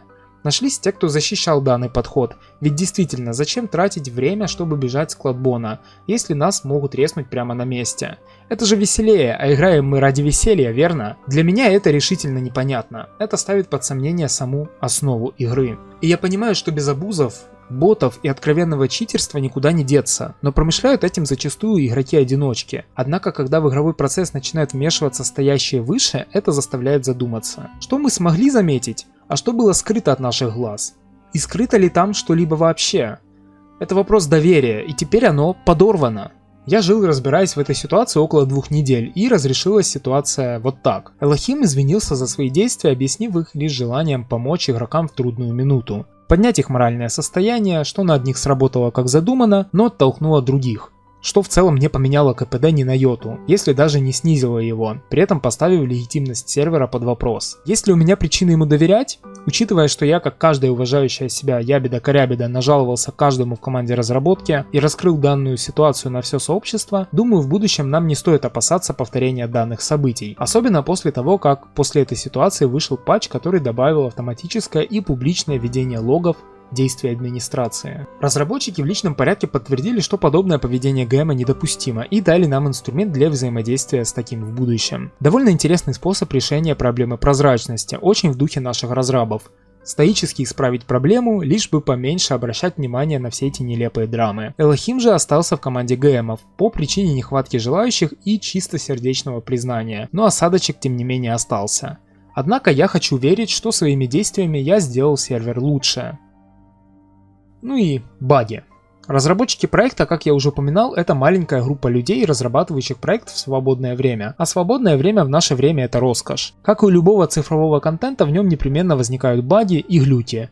И Vanilla Plus их не лишена. Общая работоспособность сервера близка к 100%. База Nostalrius хорошо себя зарекомендовала. Точечные изменения тоже ведут себя стабильно. А вот абсолютно новый контент довольно часто работает не очень хорошо, но разрабы активно допиливают все, что было добавлено. Но, как вы уже поняли, это иногда занимает некоторое время. А помните, как Азус крашил сервер при использовании одной из своих обилок, а Зогнит не планировал прекращать пулы? А помните, как Кратер Ашары не пускал Альянс на БГ совсем? А помните, как гварды Хидерины могли браться в мэд-контроль? А помните, как из нового босса в БВЛ не падал лут, и ГМ респавнил босса и убивал его снова, чтобы раздать с него предметы? В целом ГМы довольно быстро реагируют на проблемы и пытаются их решить в меру своих возможностей. Ну и разработчики все эти баги и проблемы потихоньку фиксят, стараясь отполировать проект до идеала. Однако иногда проблемы висят в бахтрекере неделями, что закономерно приводит к оттоку игроков, которые из месяца в месяц видят одни и те же проблемы. Ладно, возьмем перерыв от плохого и вернемся к структуризации. В целом я могу отрисовать такую картину жизни сервера. 2019 год. Подготовка к запуску. Закрытый и открытый бета-тест сервера. Рост интереса к проекту со стороны игроков, которые требовали запустить сервер как можно раньше. 2020 год. Катастрофический запуск проекта, исследование его игроками, скандал с донат-шопом, стабилизация онлайна в пределах 400 игроков и освоение Molten Core. 2021 год. Активные патчи, улучшающие все аспекты игры и перетягивание каната в области баланса классов. Множество споров о будущем проекта и подходе разработчиков к его развитию. 2022 год. В целом, пожалуй, золотой век Vanilla Plus. Люди возвращались, произошел бум онлайна Хамстервилла. Онлайн поднялся до 1000 игроков. Создавались новые дискорды, гильдии, все активно играли в PvP. 2 рейда одновременно рейдили Molten Core. 2023 год. Увядание RU комьюнити, ожидание БВЛа и первые попытки его пройти. Myjin, you have the debuff right now, so I don't know how much longer it's gonna last, but Should be a minute. Go ahead and go to the orb. Yes, yes. Okay, destroy orbs, Destroy Majin. Destroy orbs. Okay, Hobie, you have the debuff now. Just FYI, I don't know how long Majin can MC, but Hobie, Dragons. please be close to the orb. Volley. 2024 год. Спад активности разработчиков, прогрессия БВЛ, стабильное и спокойное время. 2025 год. На данный момент сервер имеет почти полный рейд из 40 игроков, заинтересованных в проекте. Играют те, кто полюбил Vanilla Plus с ее плюсами и недостатками.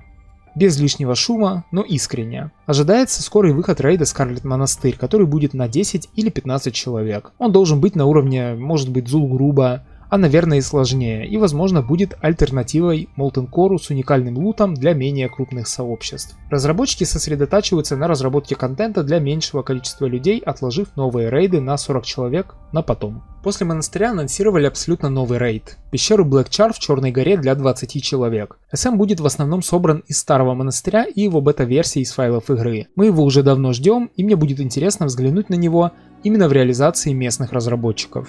Пока что весь добавленный ими контент был сделан на хорошем уровне, а нового ворлдбосса, Леди Хидерину, я вообще считаю шедевральной. Она сделана на высочайшем уровне, поэтому у SM есть потенциал быть интересным и уникальным рейдом даже на фоне аналогичного рейда из сезона Discovery и версии Черепахи, которую они точно когда-нибудь выпустят. Vanilla Plus не перегружает игру новыми механиками. Проект ставит перед собой цель подарить игрокам атмосферу 2005 года через глубокие игровые и социальные решения. Каждое изменение нацелено на то, чтобы воплотить старый взгляд на игру. Если остальные проекты дарят игрокам современный опыт от старой игры, то здесь сделано все, чтобы удержать игроков от нынешнего подхода к игре. И опять о классовой системе, все-таки это selling point данного проекта. Многие способности стали базовыми и больше не берутся в талантах, чтобы обеспечить более разнообразный геймплей. Слабые спеки усилены, слишком сильные ослаблены. Добавлены некоторые новые способности. Например, Варлок может пожертвовать своей жизнью, чтобы воскресить союзную цель. Или, например, помните историю про воина, который показал Blizzard, что этот класс слишком сильный и его понерфили в ваниле. Одно изменение, которое они сделали в патче 1.9, здесь вернули, и Верлайн теперь под свипами бьет таргеты дважды, что дает Армсу больше возможностей себя проявить и позволяет гибридным танкам лучше держать АОЕ Трит. В подземелья, рейды и в целом в PvE контент добавлено больше перчинки. У боссов есть дополнительные способности и фишки. В данжены добавлены новые патрули, чтобы создать напряжение при их прохождении. У многих врагов больше здоровья и урона, повышенный дефенс и шанс крита. Таким образом, Vanilla Plus бросает вызов всем любителям преодоления сложностей, повышая ценность каждого отдельного действия как при подготовке к бою, так и в самом непосредственном сражении с врагами. В некоторых местах врагов стало меньше, но они стали сильнее. В некоторых местах наоборот. Некоторые способности боссов стали гораздо более опасными, но при этом их теперь можно прерывать, чего в оригинале было сделать нельзя. Некоторые враги стали иммунны к контролю, чтобы повысить их важность в бою. В местах, где это уместно, были добавлены новые типы врагов. Например, метатели топоров из Zul'Gurub теперь стоят в ЛБРС в зоне с троллями. Некоторые бои были усложнены любопытным способом, например, пребывание в логове Аникси не выжигает ману, но увеличивает теперь стоимость всех обилок на 20%. Там жарко, понимаете? Поэтому это влияет на все классы, в том числе на воинов и на разбойников. Есть два новых ворлдбосса. Леди Хидерина полностью новый и феноменально проработанный босс, который требует использования окружения для победы над ней. Ну и Куринакса тоже вытащили из Анкеража, выпустили его погулять по Селитусу. За его убийство дают, кстати, 500 репутации с кинариями. В Zul'Gurub задизайнена и добавлена совершенно новая квестовая цепочка на Аттюн, которая требует прохождения данжей на 50 плюс уровень. С короля Моша и Теремуса в Бластедлендсах теперь падают уникальные предметы и расходники, что создает новый вид мини-ворлдбоссов, а им самим добавили новые способности под стать. В БВЛ и в Zul'Gurub есть по два новых босса, а бой с Нефарианом переработан. Теперь Ваэлистрас является важной составляющей первой фазы этого боя, не говоря уже о значительном расширении арсенала способностей мобов и боссов в Molten Core и многое другое. В общем, имеется ребаланс подземелий и рейдов, чтобы вызвать чувство новизны и заставить игроков с большей осторожностью их проходить. Теперь есть новая прослойка полноценных мини-рейдов. Dire Maul рассчитан на 10 человек. ЛБРС и УБРС на 15. Механики количества здоровья врагов были пересмотрены соответственно. Теперь пройти в 5 человек или даже в одиночку эти инстансы практически невозможно. Перебалансированы профессии. Непопулярные варианты, такие как кузнечное дело, к примеру, переработаны на 90%. Каждый предмет на этапе прокачки усилен, чтобы сильнее вознаградить усидчивых игроков. как и немного усилены предметы на 60 уровень. Не все, но только те, что выдавали действительно слабый результат. В алхимии некоторые зелья теперь стакуются, но их эффект ослаблен, а некоторые зелья просто усилены, чтобы теперь хоть сколько-то наконец быть юзабельными. Например, зелье, вгоняющее персонажа в сон, которое генерирует ману и здоровье, теперь генерирует его в процентном соотношении, что оставляет его актуальным на всех этапах игры. Маленькие рогопоты имеют сниженный кулдаун, в отличие от самых больших, которые дают еще и силу. У меня есть отдельное видео-превью в целом по профессиям, можете ознакомиться на этом канале. В целом могу сказать, что все профессии серьезно усилены, чтобы не ощущаться тратой времени, и так, чтобы соответствовать ребалансу игры. Но, например, инженерию было принято решение даже частично понерфить. Так, например, саперчарджи наносят урон не только врагам, но и союзникам, что делает их гораздо менее привлекательными для массового PvP. Но взамен этого некоторые уникальные тринкеты бафнули, чтобы сделать их более релевантными, и многое другое. Это такие основные вещи, которые мне пришли в голову, потому что каждый предмет подвергся точечному ребалансу каждой профессии, и я не собираюсь здесь перечислять каждый новый энчант или переработанный сет-бонус крафтовых сетов. Помимо усложнений и уплотнений игровых механик, здесь есть и множество мелких изменений для комфорта игры. Увеличена скорость передвижения квестовых NPC при их сопровождении. Многие уникальные предметы можно собирать в стаке и хранить их на одном персонаже. Количество хранимых марок в сумке увеличено с 30 до 50. Некоторые редкие предметы поднялись в качестве, чтобы лучше отражать свою ценность. В игре нет двойной специализации, это не по ванильному, но взамен стоимость респека ограничена 5 золотыми монетами и никогда не превышает это значение. Некоторые личные предметы теперь можно обменивать для того, чтобы оживить торговлю. Каменные элементали в Molten Core больше не иммунны к огню, что открывает немного больше возможностей для использования огненных заклинаний в этом рейде. Пэт Варлока Фэллхантер снимает дебафы только если есть что снимать, и не тратит кулдаун впустую, если просто стоит на автокасте. Интеллект дает всем кастерам 1 СПД на каждые 3 единицы стата, что позволяет кастерам лучше скелиться и меньше отставать от тех же воинов. Райдинг скилл на 40 уровне бесплатный, а также все способности до 40 уровня стоят дешевле. По всему миру добавлено несколько новых кладбищ для удобства. Свитки выведены в отдельный вид бафов и стакаются с остальными усилениями. Добавлены новые маршруты для дирижаблей и кораблей. Так из Аргримара теперь можно добраться к Каргату у Черной горы, из 1000 игл в Бутибей, а корабль из Бутибея ходит треугольником не только в Баренце, но и в порт Танариса. Классовые бафы типа интеллекта, лапки и стамины вешаются сразу на весь рейд из 40 человек, но в обмен высушивает полный столб маны. Эдакий компромисс, удобства и ванильного дизайна. Отдельно хочу выделить улучшенную диадату, которая более точно учитывает углы и объекты для лосса, спылов и мобов. Сделана она была практически вручную, поэтому больше никаких прострелов с пылов через камни и деревья. Я был очень разочарован, когда увидел, что такого внимания к деталям нет на том же только что запустившемся эпохе. Есть рабочие камни Самона, но чтобы не снизить потребность в варлоках, сделаны они тоже компромиссно. Камни требуют аж 4 человека для призыва. Фарм Тигра в Винтерспринге доступен для обеих фракций. А также добавлена аналогичная фракция по фарму уникального маунта Раптора Вунгора. Забавно, что пару месяцев назад Туртл объявил о добавлении аналогичного маунта. Теория мертвого полушария приватных серверов реальна. Квестовые итемы падают для всех участников группы. Больше не нужно убивать по 40 медведей, чтобы залутать 10 медвежьих жоп каждому игроку. Специально предназначенные для простого использования гранаты теперь можно использовать и персонажам без инженерии для увеличения разнообразия геймплея и торговли. Игровой чат транслируется в отдельный Discord канал, что позволяет следить за ним, не заходя даже в игру, что удобно, но убирает очередной повод вообще быть онлайн. Все эффекты скорости на предметах теперь работают и на касты заклинаний. Трансмутация в алхимии больше не имеет кулдауна. Однако их стоимость слегка увеличена добавлением одной пыли иллюзий. Таким образом, всякие эссенции и сердца огня теперь гораздо более ценные ресурсы. Формула денежных скидок за PvP ранги изменена. Низкие ранги дают меньший бонус, высокие ранги увеличенный бонус снижения цен на различные товары. World бафы теперь длятся 4 часа, но продолжают тикать в офлайне. Это делает сейвинг бафов и рейд-логинг менее привлекательным. А недавнее обновление усилило многие награды и квестовые цепочки для 40-х уровней, и в целом усилило многие квестовые награды на прокачке и сделало их более интересными. И многое другое. Также исправлены многие абузы, баги и нечестные фичи. Боссов больше нельзя выводить из их соответствующих комнат. Добавлены антикайт механики многим боссам в целом. Исправлены многие нечестные механики классов.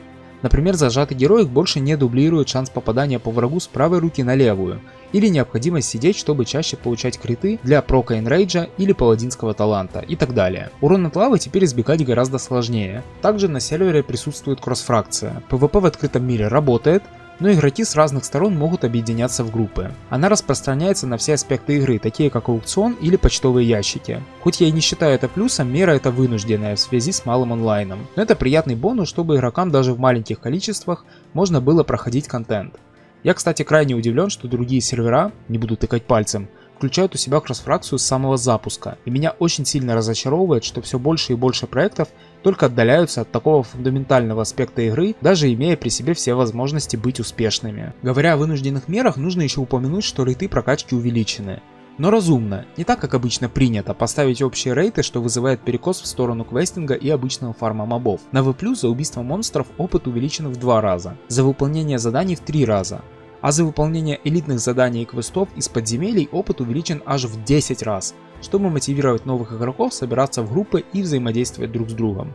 Также увеличена скорость набора отдыха, поэтому одного дня отсутствия в игре хватает, чтобы получить максимальный бонус. Саму прокачку было решение значительным образом не дополнять, так как в ней уже достаточно контента, который количественно в 10 раз превосходит любое последующее дополнение, а все внимание было сосредоточено на контент на максимальном уровне, что сыграло в итоге некую злую шутку с проектом, ведь если изменения находятся под капотом, немногие захотят под него заглядывать, а еще больше людей, если и заглянут, ничего не поймут. Психологи в ТикТоке говорят, что 7 секунд хватает для того, чтобы при первой встрече с человеком составить о нем мнение.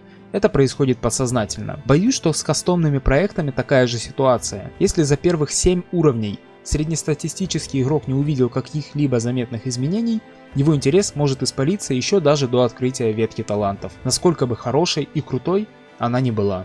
Еще раз о PvP. На БГ можно становиться из любой точки мира, как в последующих дополнениях с помощью команды в чате. Репутация с БГ качается теперь немного быстрее. На БГ при подготовке перед боем, а также после воскрешения можно бесплатно кастовать обилки, чтобы сделать забав более удобным. Как я уже говорил, марки игроки получают за ожидание в очереди, и их можно менять на золото или двухчасовые фласки. Фракционные лидеры усилены, как увеличена и награда за их убийство.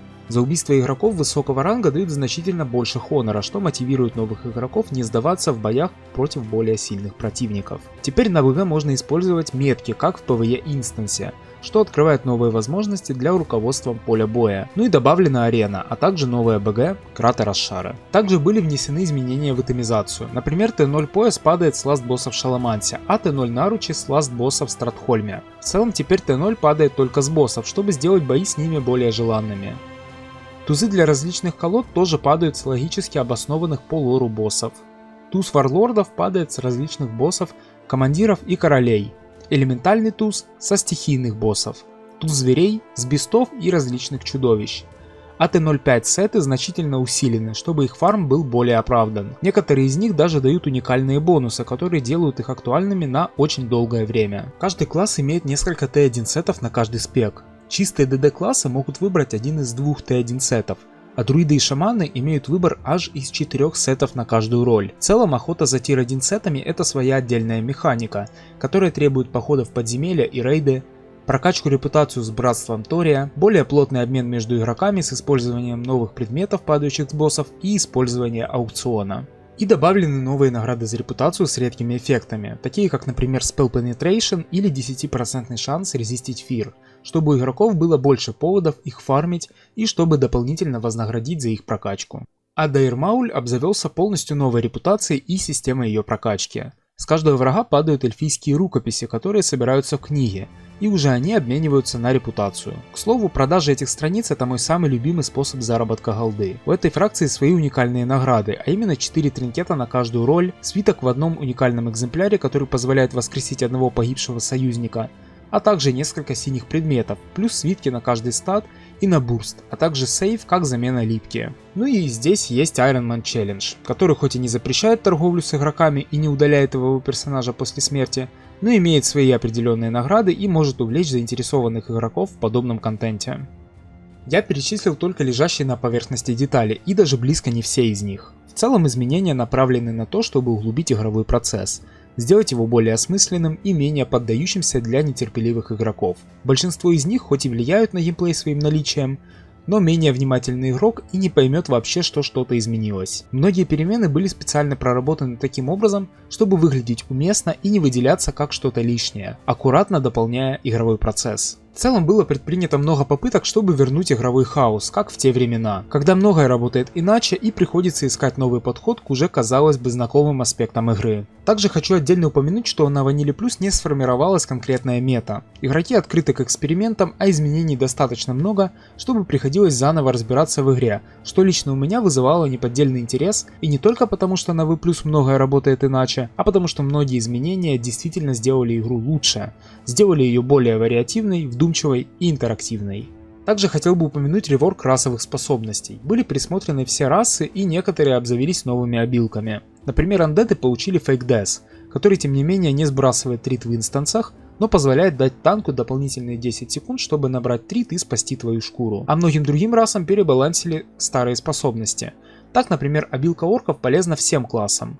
У тауренов и гномов убрана раздражающая задержка на их обилках, а каменная форма дворфов больше не зависит от брони. Хуманам дали новую способность, подобно будущим дополнениям, но с некоторыми твиками. Также каждой расе добавили плюс 5 к владению тем или иным оружием, исходя из игровой потребности или лору. Сервер продолжает развиваться, и я надеюсь, что новые обновления на пути. Так как контент обновляется медленно, это значит, что и торопиться некуда. Если ты сделаешь перерыв от проекта на год или полгода, по возвращению все твои достижения останутся все еще актуальными, и глядишь, выйдет что-то новенькое. Таким образом, мы имеем ротацию людей, которые периодически берут перерывы и возвращаются. Основной костяк игроков занимается рейдлогом. Играют только по выходным в попытке зачистить БВЛ, который нам поддается с трудом, потому что требует более серьезной кооперации. И одевают альтов для личного развлечения. Все-таки пробовать новые классы и спеки здесь очень даже интересно. Лично я играю на Vanilla Plus из-за самой игры. Мне нравится проделанная работа, дизайн, идеи за каждым изменением. Я знаю, чем сервер является на самом деле, на что он способен, как он может круто играться. И даже если сейчас очень сложно разглядеть всю эту пресловутую сложность, когда в каждой пати есть персонаж в фулл-обвесе из эпиков, я знаю, что она есть, где-то там, погребенная под тяжестью неудач, невезения и разочарования в связи с непопулярностью проекта. Я искренне получал от игры удовольствие все это время, но сейчас я замечаю, что эта симпатия перетекает в нездоровые отношения. Мне сложнее терпеть абсолютно невнимательных и необучаемых игроков в рейдах. Сложнее находить общий язык с некоторыми людьми, с которыми я бы предпочел не иметь ничего общего, но я вынужден с ними проводить время. Сложнее, что самое главное, стараться играть лучше и быть заинтересованным в том, чтобы проводить время онлайн. Возможно, я беру на себя слишком много. Что я вообще о себе возомнил? Но моей веры хватило на целых 5 лет. Это немалый срок, и я никуда не ухожу, как бы пессимистично этот ролик не выглядел бы. Но я должен признать тот факт, что мне пора расти, и мне стоит лишь надеяться, что Vanilla Plus будет расти вместе со мной. Мы должны играть и получать удовольствие от игры, а не поддерживать ее в живых. И я рад сказать, что остались еще заинтересованные в успехе Vanilla Plus люди, благодаря которым она остается актуальной и по сей день. Даже если Vanilla Plus однажды исчезнет, этот сервер уже стал частью истории. Это первая и самая смелая попытка переосмыслить ванильный World of Warcraft. Он показал, каким WoW может быть, к чему может привести наивность и самоуверенность, как делать не стоит, а что действительно может работать. Я 100% уверен, что многие будущие проекты знают об этом сервере и делают свои выводы. Я не хороню Vanilla Plus, но думаю, что ее существование сделало этот мир лучше, хоть и ценой популярности. Однако, на самом деле, потенциал у проекта по-прежнему есть. Сервер стабилен, механики работают, а база игроков, пусть и небольшая, существует. Даже если разработчики не активны, комьюнити живет и может оживить сервер в любой момент. Рейды проводятся, гильдии реформируются, то тут, то там появляются мотивированные новички. Vanilla Plus не подстраивается под тренды, она существует вне времени. И потому может быть актуальна всегда для тех, кто ищет старую добрую магию WoW в знакомой обертке. Теперь давайте попробуем взглянуть на Vanilla Plus глазами новичка. Для нового игрока Vanilla Plus может стать не просто альтернативой, он может стать тем самым WoW, которого ему не хватало. Но при одном важном условии, если он оценит идею больше, чем удобство. Я бы сказал, что тут в принципе люди с иными взглядами не задерживаются. Сервер работает на базе клиента 1.12 ядра Nostalrius. Это значит, что здесь работают только старые аддоны, необходимые из которых переписываются местными умельцами под Vanilla Plus. Это значит, что макросы должны быть написаны на основе Lua, по-старомодному, без шоу-тултипов и прочего, хотя есть аддоны, которые упрощают работу с ними. Разработчики отказываются модифицировать клиент по своим причинам, будь то из соображений безопасности, неумения работы с самим клиентом или стабильностью самой игры. Это, конечно же, имеет свои минусы, такие как неточное отображение бафов, невозможность влиять на фундаментальные функции игры, например, внести изменения на начальный экран или на экран создания персонажа. Но в свою очередь гарантирует, что игра всегда останется собой и просто технически не позволит внести слишком масштабные изменения, которые могут исказить ее восприятие. Поэтому запасаемся аддонами, которые вы можете найти в моем дискорде по ссылке в описании, терпением и качаем первого персонажа. Рекомендую пользоваться мировым чатом, используя команду /joinworld, и по ходу прокачки пытаться собрать группу или найти помощь для выполнения элитных заданий и квестов в данжи. Вместе с ними прокачка должна ощущаться примерно как на рейтах в x5 опыта. Я нахожу прокачку довольно медитативным и приятным занятием. Сколько бы разных персонажей я ни качал, это всегда приносит мне удовольствие и совсем не напрягает. Советую подходить к данному делу с подобным настроением, ведь здесь прокачка это, к сожалению, преимущественно соло-экспириенс. Попутно советую разобраться в талантах, прикинуть примерный билд и быть внимательным насчет квестовых наград в поисках новинок. И очень советую становиться в очередь на БГ с 10 уровня, используя команды .vsg, AB и .ac с 55, чтобы по ходу дела в карман капали марки для дополнительной голды или фласок для рейдов на 60 уровне. По поводу бафа Айронмена я бы не переживал, потеряешь так потеряешь. Все награды это шея без статов, которая при использовании увеличивает персонажа на пару секунд и заставляет его поиграть мускулами, объявления в чате и 15 минут неуязвимости, которые лучше всего потратить на добычу аттюна в Zul'Group или в Molten Core. Избегайте рарников и элитных врагов, если нет уверенности, что получится сбежать. Здесь они все смертоносные. Видимо, это попытка подтолкнуть игроков объединяться в группы не только для квестов, но и для рарников. По достижению 60 уровня очень советую присоединиться к моему дискорду Vanilla Minus и к дискорду Коупов, гильдии, которая организовывает все крупные рейды на данный момент. Советую докачать профессии и приступить к прокачке репутации с Братством Тория, так как она необходима для получения тир 1 сетов. Фармим БРД, делаем аттюн на Шаламанс, без него на Vanilla Plus в данж не попасть. Аттюн на Zul'Group, гайд на который тоже есть по ссылке в описании, а также аттюн в сам Molten Core. А затем начинается размеренная игра в high-end контент. Данжи, фарм репутаций, ознакомление с новыми билдами своего класса, фарм Т-05 сета и рейдов, попутно находясь в очереди на БГ, которая с должным упорством иногда прокать добудет. На данный момент на сервере Нефариан был убит лишь несколько раз. Ведущая цель игроков на сервере это поставить его на фарм, но нам немного не хватает координации и новых игроков, поэтому здесь рады всем желающим присоединиться к освоению этого рейда. Вот-вот, как нас кормят разработчики завтраками, должен выйти рейд Скарлет Монастырь на 10 или 15 игроков, в котором будет новый лут, новые боссы и новые испытания. Давайте потихоньку подводить итоги. Что же пошло не так? Я могу выделить аж 10 пунктов, которые не позволили Vanilla Plus стать популярной. Неудачный запуск. Сервер был крайне нестабилен в течение 3 недель. Разработчики не справились с хостом сервера собственноручно и из-за дудоса были вынуждены обратиться к третьему лицу для поддержания стабильности проекта, что привело к зависимости и введению нежелательных функций, таких как Donut Shop, который небольшую плеер-базу сделал еще меньше. Это подорвало уверенность игроков в проекте, и даже с учетом того, что со временем награды в магазине были пересмотрены, это уже не вернуло всех разочарованных игроков. Слабая коммуникация между командой и игроками. Разработчики ведут очень стоический образ коммуникации, редко общаются, не сообщают причин задержки выхода новых обновлений, смены курса разработки и редко в принципе заявляют о себе, часто будто бы напрочь пропадая на неделе. Хоть они отвечают на личные сообщения, на вопросы, фиксят баги и абузы, часто это происходит с задержкой, что разочаровывает внимательных игроков. Медленная скорость выхода контента. Так как команда Vanilla Plus маленькая и у разработчиков явно это не основная работа, они не могут или не хотят уделять проекту много времени, что приводит к застою и фрустрации среди игроков. Ведь прогресс, хоть и дается на V+ тяжелее, это не значит, что он бесконечно медленный, и основная база игроков уже через 2 года добилась всего, чего хотела, и покинула проект. Сложность. Сервер позиционирует себя как плюс-проект, поэтому большинство игроков сюда пришли именно за новым контентом, но не были полностью готовы к увеличенной сложности. Low-level данжи в свое время были довольно зубодробительными, особенно начиная где-то с 30-х уровней. Не все были готовы к таким испытаниям. Проект относится к игрокам так, будто они уже играли в ванилу и примерно ориентируются, что необходимо делать. Стоит лишь более внимательно относиться к своему персонажу и адаптироваться к новым механикам.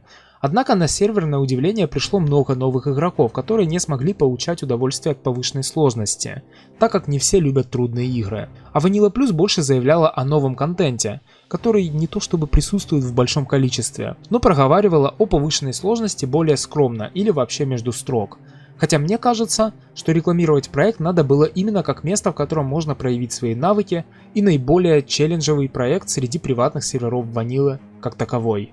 В целом ВП напоминает мне сезон мастерства от Blizzard, но с более обширными изменениями, касающимися всей игры, а не только рейдов, который вышел еще до самого сезона мастерства. Возможно, если бы разработчики более здраво оценили свои силы и проводили маркетинг проекта под другим углом, ожидания игроков оправдались бы в большей мере. Также хочу отметить в целом недоверие игроков к фанатским ребалансам игр и недоверию к приватным серверам MMORPG в особенности, что приводило к недовольству отдельных игроков по поводу тех или иных решений баланса. Ведь у разработчиков Vanilla Plus нет той легитимности на изменение основ игры, которые есть у Blizzard. Здесь игрокам нужно быть открытым к экспериментам и больше ценить личный опыт, чем личное мнение о тех или иных аспектах игры. Сервер не ценит время игроков. Данжи, которые в классике проходились за 40 минут, здесь занимают больше часа, а с неопытной или невнимательной группой и более 2. В то время как рейды на 40 игроков и вовсе затягиваются на 4 часа. Во-первых, не все могут себе позволить такой темп игры. У взрослых людей с работой и семьей нет возможности без перерывов быть за компьютером в полной сосредоточенности столько времени подряд. Во-вторых, многие уже привыкли к скорости и комфортности прохождения контента на классике, и сам факт того, что им приходится преодолевать трудности в тех же самых декорациях, но с большими временными затратами, может вызывать недовольство.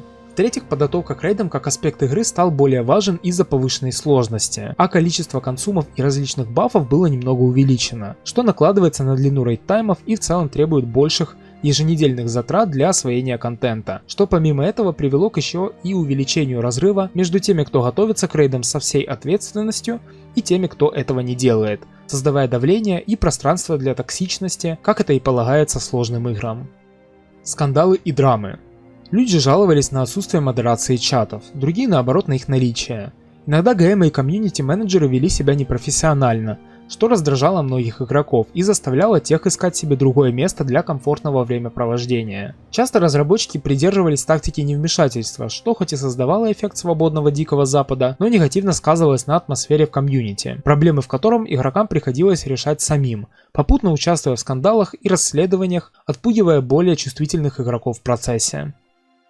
Конкуренция. Запуская сервер в 2020 году, разработчики явно не рассчитывали, как сильно увеличится конкуренция в сфере плюс серверов в последующие 5 лет, какие сформируются более крупные и опытные команды, какие появятся новые технологии. Быть первым очень трудно. Ты не понимаешь, сколько сил, сколько людей, времени и денег вообще может потребоваться на развитие подобного проекта. Хоть у разработчиков хорошее чувство вкуса, на мой взгляд, много хороших идей и есть математическая жилка, но отсутствие опыта в ведении таких крупных проектов и наивность сыграла злую шутку с сервером. Как я уже упоминал, выйдя Vanilla Plus в 2018 году, это был бы довольно популярный проект. Но к запуску многие все еще осваивали классику и бросили ее ради Vanilla Plus лишь те, кому либо там было скучно, или те, кто в целом не был доволен реализацией классики от Blizzard. Это довольно требовательная и внимательная к деталям аудитория, которая не в полной мере будет готова мириться с теми или иными недочетами фанатского проекта как V+. Со временем более крупная и опытная команда Туртла, хоть и без особого ребаланса, сможет внедрять игру локацию за локацией, новые данжи и рейды. То, чего Vanilla Plus не сможет предоставить еще некоторое время, и игроки, которые уделяют больше внимания заметным нововведениям, обратят свой взгляд именно туда. Не говоря уже о том, что у конкурентов более стабильное финансовое положение, которое может гарантировать рекламные кампании и большую свободу в найме новых разработчиков. Недоступность информации. Сайт проекта предоставляет только общую инфу без особой конкретики и одно видео, повторяющее основные тейки с сайта. Изменение классов, ребаланс, новый контент, а также старый трейлер, в котором множество обещаний, не выполненных и по сей день. Есть вики от комьюнити, которая была поднята уже через время, и заполнена она очень избирательно. В целом найти какую-либо информацию об игре довольно затруднительно. Да, всегда можно спросить других игроков и получить ответ, но меня, если честно, удивляет, что за 5 лет было выпущено разве что с десяток роликов о Vanilla Plus. Сайт не обновлялся уже несколько лет, а вся необходимая информация хоть и присутствует в Дискорде, но не расположена удобным образом на самом видном месте. Это имеет положительный эффект в виде действительно неизведанного мира и подталкивает опытных игроков делиться своей мудростью, но при этом сервер остается загадкой для новичков, а то и может показаться даже заброшенным. Нехватка рабочих рук. Vanilla Plus это очевидно инди-проект. Он по размерам и размаху гораздо меньше даже обычных серверов без каких-либо нововведений, а кастомных серверов и подавно. При этом с самого начала он позиционировался как нечто с огромным потенциалом. Мне кажется, что в это верили и разработчики, но неудачный запуск отсеял несколько членов команды, которые хоть и не были ее основателями, но на их работу явно были возложены определенные надежды. Без дополнительного финансирования набирать новых людей без зарплаты крайне тяжело. И хоть команда пополнялась новыми людьми на протяжении этих 5 лет, этого было недостаточно, чтобы переломить ход событий в пользу проекта, особенно на фоне конкурентов, которые сделали все, чтобы не повторить судьбу Vanilla Plus. Техническая реализация. Vanilla Plus работает на клиенте 1.12, в котором весь кастомный контент находится в отдельном патче. Сам клиент игры не модифицируется, что накладывает определенные ограничения. Невозможность внести изменения в некоторые фундаментальные аспекты игры, такие как начальный экран и окно уведомлений. Нет возможности добавить новые комбинации рас и классов. Невозможно обойти ограничения с отображением дебафов на таргете. Нет возможности добавить дополнительные слоты под питомцев для охотников, а также невозможно внедрить некоторые более продвинутые фичи типа гильдбанка из БК. Старый клиент также означает, что работа с макросами усложнена, работают только специфические решения, которые были упрощены в дополнениях, а также аддоны именно для версии 1.12, которые постоянно сбивали новых игроков с толку, так как те не знали разницы между близовской версией игры 1.13 на основе Легиона и оригинальной ванилой. Я лично не вижу в старых играх ничего плохого, тем более что WoW в свое время был сделан феноменально хорошо, и даже сейчас этот клиент играется крайне отзывчиво и приятно, но все эти мелкие недочеты могут резать глаз и повышать порог входа для неопытных пользователей. С одной стороны, это ограничение гарантирует, что игра останется самой собой, той самой ванилой в своей основе. Но такой традиционный подход не всем пришелся по душе, особенно на фоне земноводного сервера, который активно допиливал ту же самую версию игры, что привело к нежелательным нововведениям с моей точки зрения, но облегчило игрокам взаимодействие с клиентом. Как итог, хочу сказать, что Vanilla Plus это именно та альтернатива, которая должна существовать, хоть и немногие в ней заинтересованы. Не потому что она добавляет кучу нового, а потому что она сохраняет старое, но воплощает его с определенной целью – подарить игрокам возможность заново пережить те самые эмоции в знакомой обертке, но логичнее и глубже. Vanilla Plus это не идеал, он несовершенен, он маленький, он медленный. Это не попытка сделать WoW снова великим, это попытка вспомнить, почему мы вообще в него играли. Это не самое громкое слово в комнате, но это первый и, возможно, самый важный шаг для того, чтобы найти тот самый идеальный компромисс, что позволит игрокам, для которых WoW все еще важен, получить то самое ощущение от игры, в поиске которого они находятся уже очень многие годы. В сравнении с другими проектами он предоставляет новый опыт, оставаясь наиболее верен не столько ваниле, сколько ее идеям и философии. Vanilla Plus это доказательство, что мечта о настоящем ММО еще жива, что виртуальные миры могут быть уютными домами, несмотря ни на что игра это не контент-сервис, а путь, каким бы тернистым он ни был. И даже если проект не стал массовым успехом, его вклад в сохранение духа жанра я не хочу недооценивать. Проект может предложить глубокую, но простую механику для тех, кто не побоится взять свое.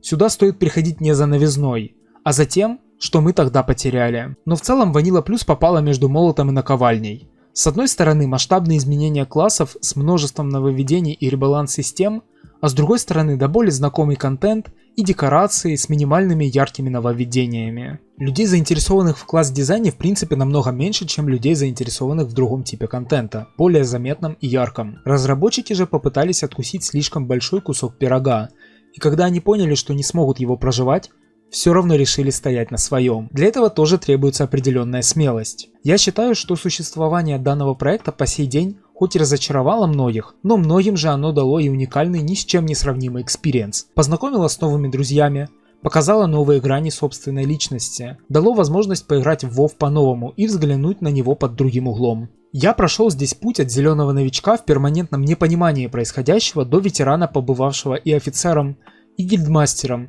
и РЛом, и стримером, и немножко даже ютубером. Я видел взлеты и падения, и даже иногда был их причиной.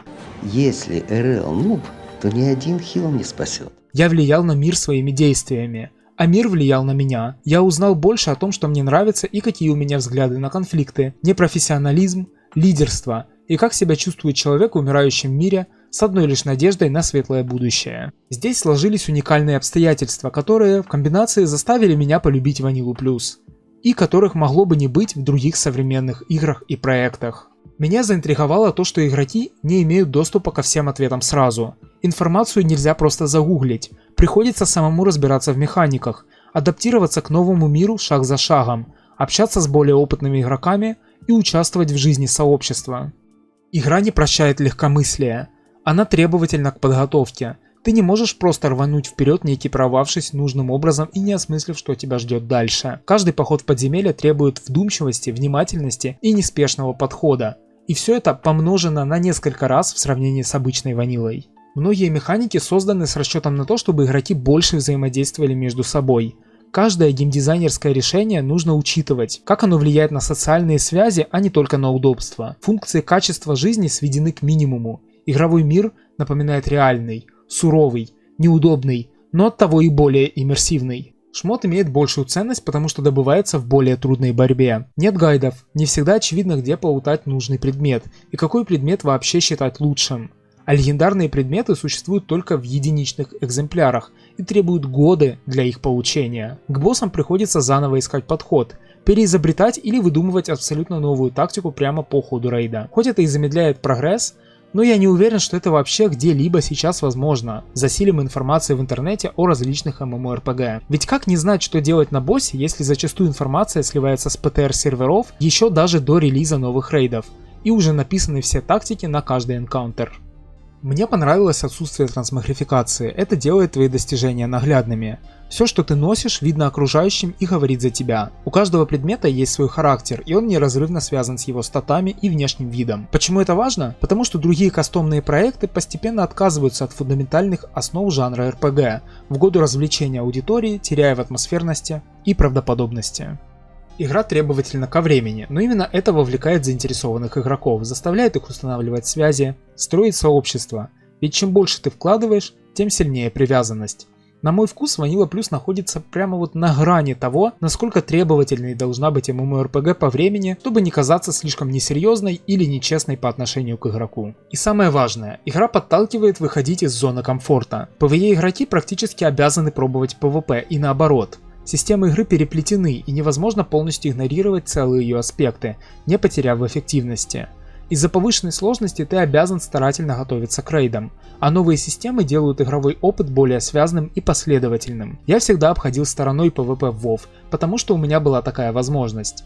Но здесь, на Vanilla Plus, я чувствовал, что это действительно сделает меня сильнее, позволит накопить ресурсы и закрыть дыры в гире. Поэтому я пошел по заданной тропинке из игровых механик, выстроенных для меня разработчиками, и совершенно об этом не жалею. Это был интересный и новый для меня опыт, которого в более современных проектах я бы избегал до последнего, ведь сейчас так модно четко разделять целые части игры, создавая изолированный опыт, основанный на самом себе. Хоть это и было в оригинальной игре, здесь различные системы переплетены между собой более плотно, с помощью новых наград, которые подталкивают играть в игру как в полноценное произведение, не лишая альтернативы игнорировать определенные аспекты игры, будь то это то же самое PvP или прокачка репутаций, крафтинг и сбор сетов, но дополнительно награждает тех, кто не брезгует принимать игру такой, какая она есть. К сожалению, со временем Vanilla Plus сама по себе утратила богатство некоторых из этих элементов, поэтому я хочу все-таки двигаться дальше, но пока не могу найти ту самую игру, которая удовлетворит все мои потребности и желания. Vanilla Plus абсолютно точно имеет право на жизнь, потому что предоставляет свой особенный опыт восприятия игры, который в достаточной мере отличается и одновременно напоминает оригинальную игру.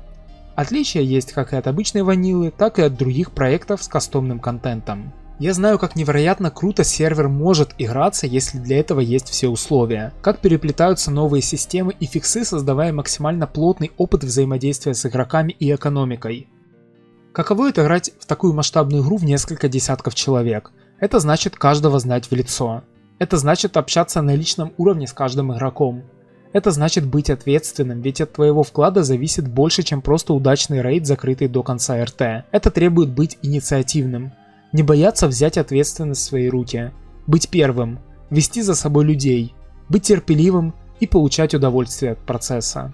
Такая игра подойдет не всем, но теперь я точно не понаслышке знаю, что онлайн имеет значение, и что игры мертвы лишь тогда, когда тебе не с кем их разделить, что иногда небольшая деревня может быть намного уютнее перезаселенного мегаполиса, что MMORPG это не цифры, это человеческое взаимодействие на основе игровых механик, и чем плотнее игровые механики, тем плотнее связи. Дай игроку возможность самому убить босса, и он поутает шмотку. Заставь игрока собрать на босса группу, и он обретет товарищей. На Vanilla Plus до сих пор играют сотни уникальных игроков. В разное время, с разным отношением к игре, с разными характерами и ценностями. Но они все еще здесь. Vanilla Plus это шанс восстановить утерянную форму жанра. И этот шанс на волоске от провала. Уже к моменту выхода БВЛ многие игроки, которые были искренне воодушевлены, не испытывали особого интереса. Они больше не злились. Они просто были не заинтересованы. И это, пожалуй, еще хуже для многопользовательской игры. Как только основная база игроков начинает остывать, это создает волновой эффект.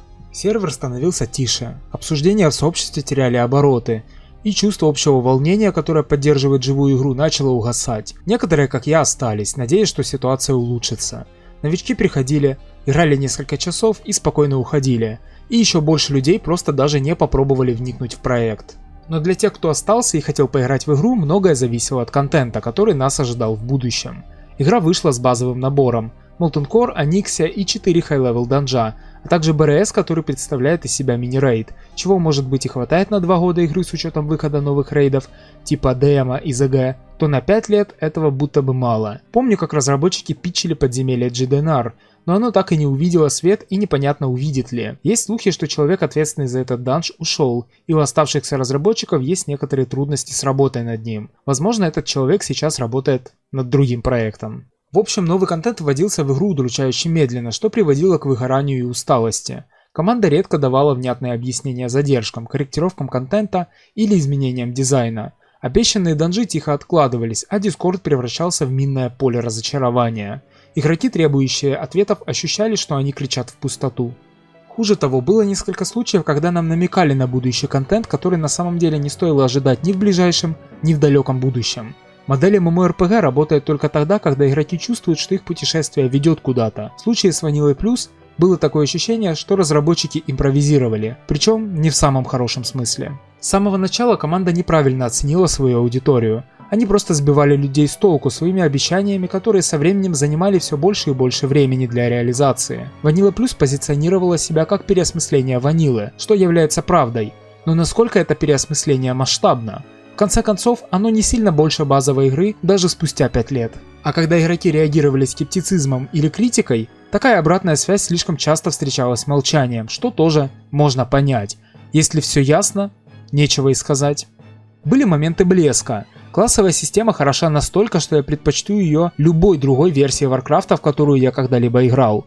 Здесь есть много разнообразия, при этом с сохранением всех RPG элементов и слабых сторон каждого класса, что передает ощущение ванилы, но с большей свободой выбора. Ребаланс предметов действительно интересный, как и в целом смещение баланса в более челленджевую степь, а новые боссы, например Хидрина, показывают, что разработчики могут создавать превосходный контент, если приложат соответствующие усилия. Но эти проблески потенциала были погребены под постоянными несоответствиями. Плохой темп выхода контента, задержки в решениях, низкий онлайн. Все это мешало даже самым преданным игрокам оставаться вовлеченными. Возможно, самым трагичным является то, что Vanilla Plus не сумела реализовать то, что могло бы стать просто золотом в куче навоза под названием World of Warcraft. При лучшем запуске, более эффективной коммуникации и более уверенном видении она могла бы познакомить целое поколение игроков с ванилой, такой, какой она ощущалась в свою золотую эру, сохранив баланс между уважением к истории и инновациями. Результатом стал раздробленный опыт, который так и не понял, каким он хочет быть. К нынешнему моменту сервер продолжает развиваться и идти вперед, но делает это все тем же неспешным шагом, что и 5 лет назад, то ли из-за собственных амбиций, то ли из-за наивности или упертости, а может из-за банальной нишевости и незаинтересованности игроков или слишком суровой конкуренции, Vanilla Plus не стала культовым переосмыслением оригинальной ванилы. И именно это в конечном счете сделало Vanilla Plus такой разочаровывающей. Это не полный провал, точно не для меня. Для того, кто вник в проект и провел на нем 5 лет своей жизни, это был бесценный опыт, максимально приближенный к тем самым денькам. Этот опыт я бы не получил нигде больше. Точно не такой. И ни за что не буду об этом жалеть. но это упущенная возможность, которая могла бы стать чем-то великим. Путь Ванилы Плюс продолжается, а вместе с ней и мой. Надеюсь, вам было интересно послушать, как несчастный задрот драматизирует и пытается объяснить себе 5 потраченных лет на проект с туманным будущим. Я постараюсь больше не пропадать так надолго, но ничего не буду обещать. Последние 4 года моей жизни пронизаны различными трудностями, однако мне приятно осознавать, что где-то там, в виртуальности, есть дом, в котором меня ждут, и который я выбрал сам. Спасибо всем, кто играл бок о бок со мной, учил меня чему-то новому, мотивировал и проводил время сообща, поддерживая мой любимый несуразный проект. Я думаю о том, чтобы попробовать эпох, который выходит на этой неделе, хорошо провести там время. Уже сейчас я вижу, что это не совсем то, чего бы я хотел.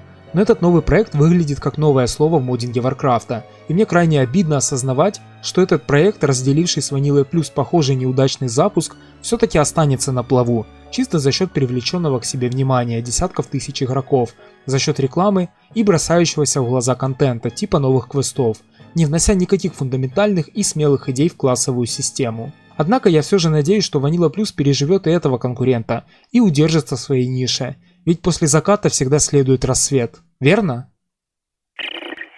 Верно? Что ж, наконец-то я доделал это видео. Я уже не знаю, зачем это было необходимо, но чувствую, что выговорился. Основательно. Сейчас, спустя месяцы рефлексии, я бы многое сказал иначе, подал бы по-другому. Переслушивая его, у меня волосы встают дыбом, до чего же я косноязычен, и как часто повторяю одни и те же слова, даже не пытаясь подобрать к ним синонимы. Если вам оно не понравилось, я вас понимаю, но гештальт нужно было закрыть. Детали я упустил, не сказано было про многое, да и фиг с ним, что в итоге-то? В итоге я, пожалуй, хочу сказать, что всему в этом мире должен быть конец. Игры должны проходиться, людям суждено умирать, вещам положено обращаться в пыль. Я все, ребята. Было честью играть рядом с вами. Ваниле Плюс соболезную. Хороший мод на игру. С душой. Делая это видео, я осознал, что на самом деле мне очень нравится Warcraft. Именно Warcraft эры Зарождения и до... Ванила это пик развития франшизы, на мой взгляд. Хотя БК и Лич тоже уважаю в какой-то мере. Вот этот визуальный стиль с элементами темного фэнтези. Базовые элементы отыгрыша в виде статов силы, хита, крита. Обожаю. Горько быть фанатом Варкрафта в этой экономике, будто я опоздал на вечеринку, на которую меня даже не пригласили. Хорошая ли игра актуал? Наверное. Хорошее ли это произведение искусства? Нет. Корпоративная отрыжка и не более. Современный WoW какой вызов бросает? Сиди, долби кнопки, да побыстрее и поточнее. Такого навалом в других играх. Файтинги, шутеры, слэшеры. А Ванила это про договориться, это найти ментора или выудить всю информацию самому, это влиться в коллектив и войти в систему лута, это иметь терпение и понимание к другим. И на Ваниле Плюс ситуация обстоит в стиле «сдохни или умри», или не играешь, или просто притираешься как тварь с теми, кто тут обитает вместе с тобой. Ультимативный социальный экспириенс. Нет других гильдий, нет других серверов, нет других игровых аспектов или отвлекающих факторов. Есть ты, 99 самых злостных сукиных детей на этом берегу Калимдора и огненный ублюдок со здоровенным молотком против вас. Самое то для комнатного бойца типа меня. Мне без особой разницы, будут ли MMORPG успешными или популярными. Мне важно, чтобы мне было где играть по кайфу. Жаль только, что меня спросить забыли. Я верю в то, что в этом мире может быть что-то хорошее, и постоянно нахожу этому подтверждение. Так что желаю Ваниле Плюс успехов. Это была настоящая MMORPG. И она была обречена с самого начала. Увидимся.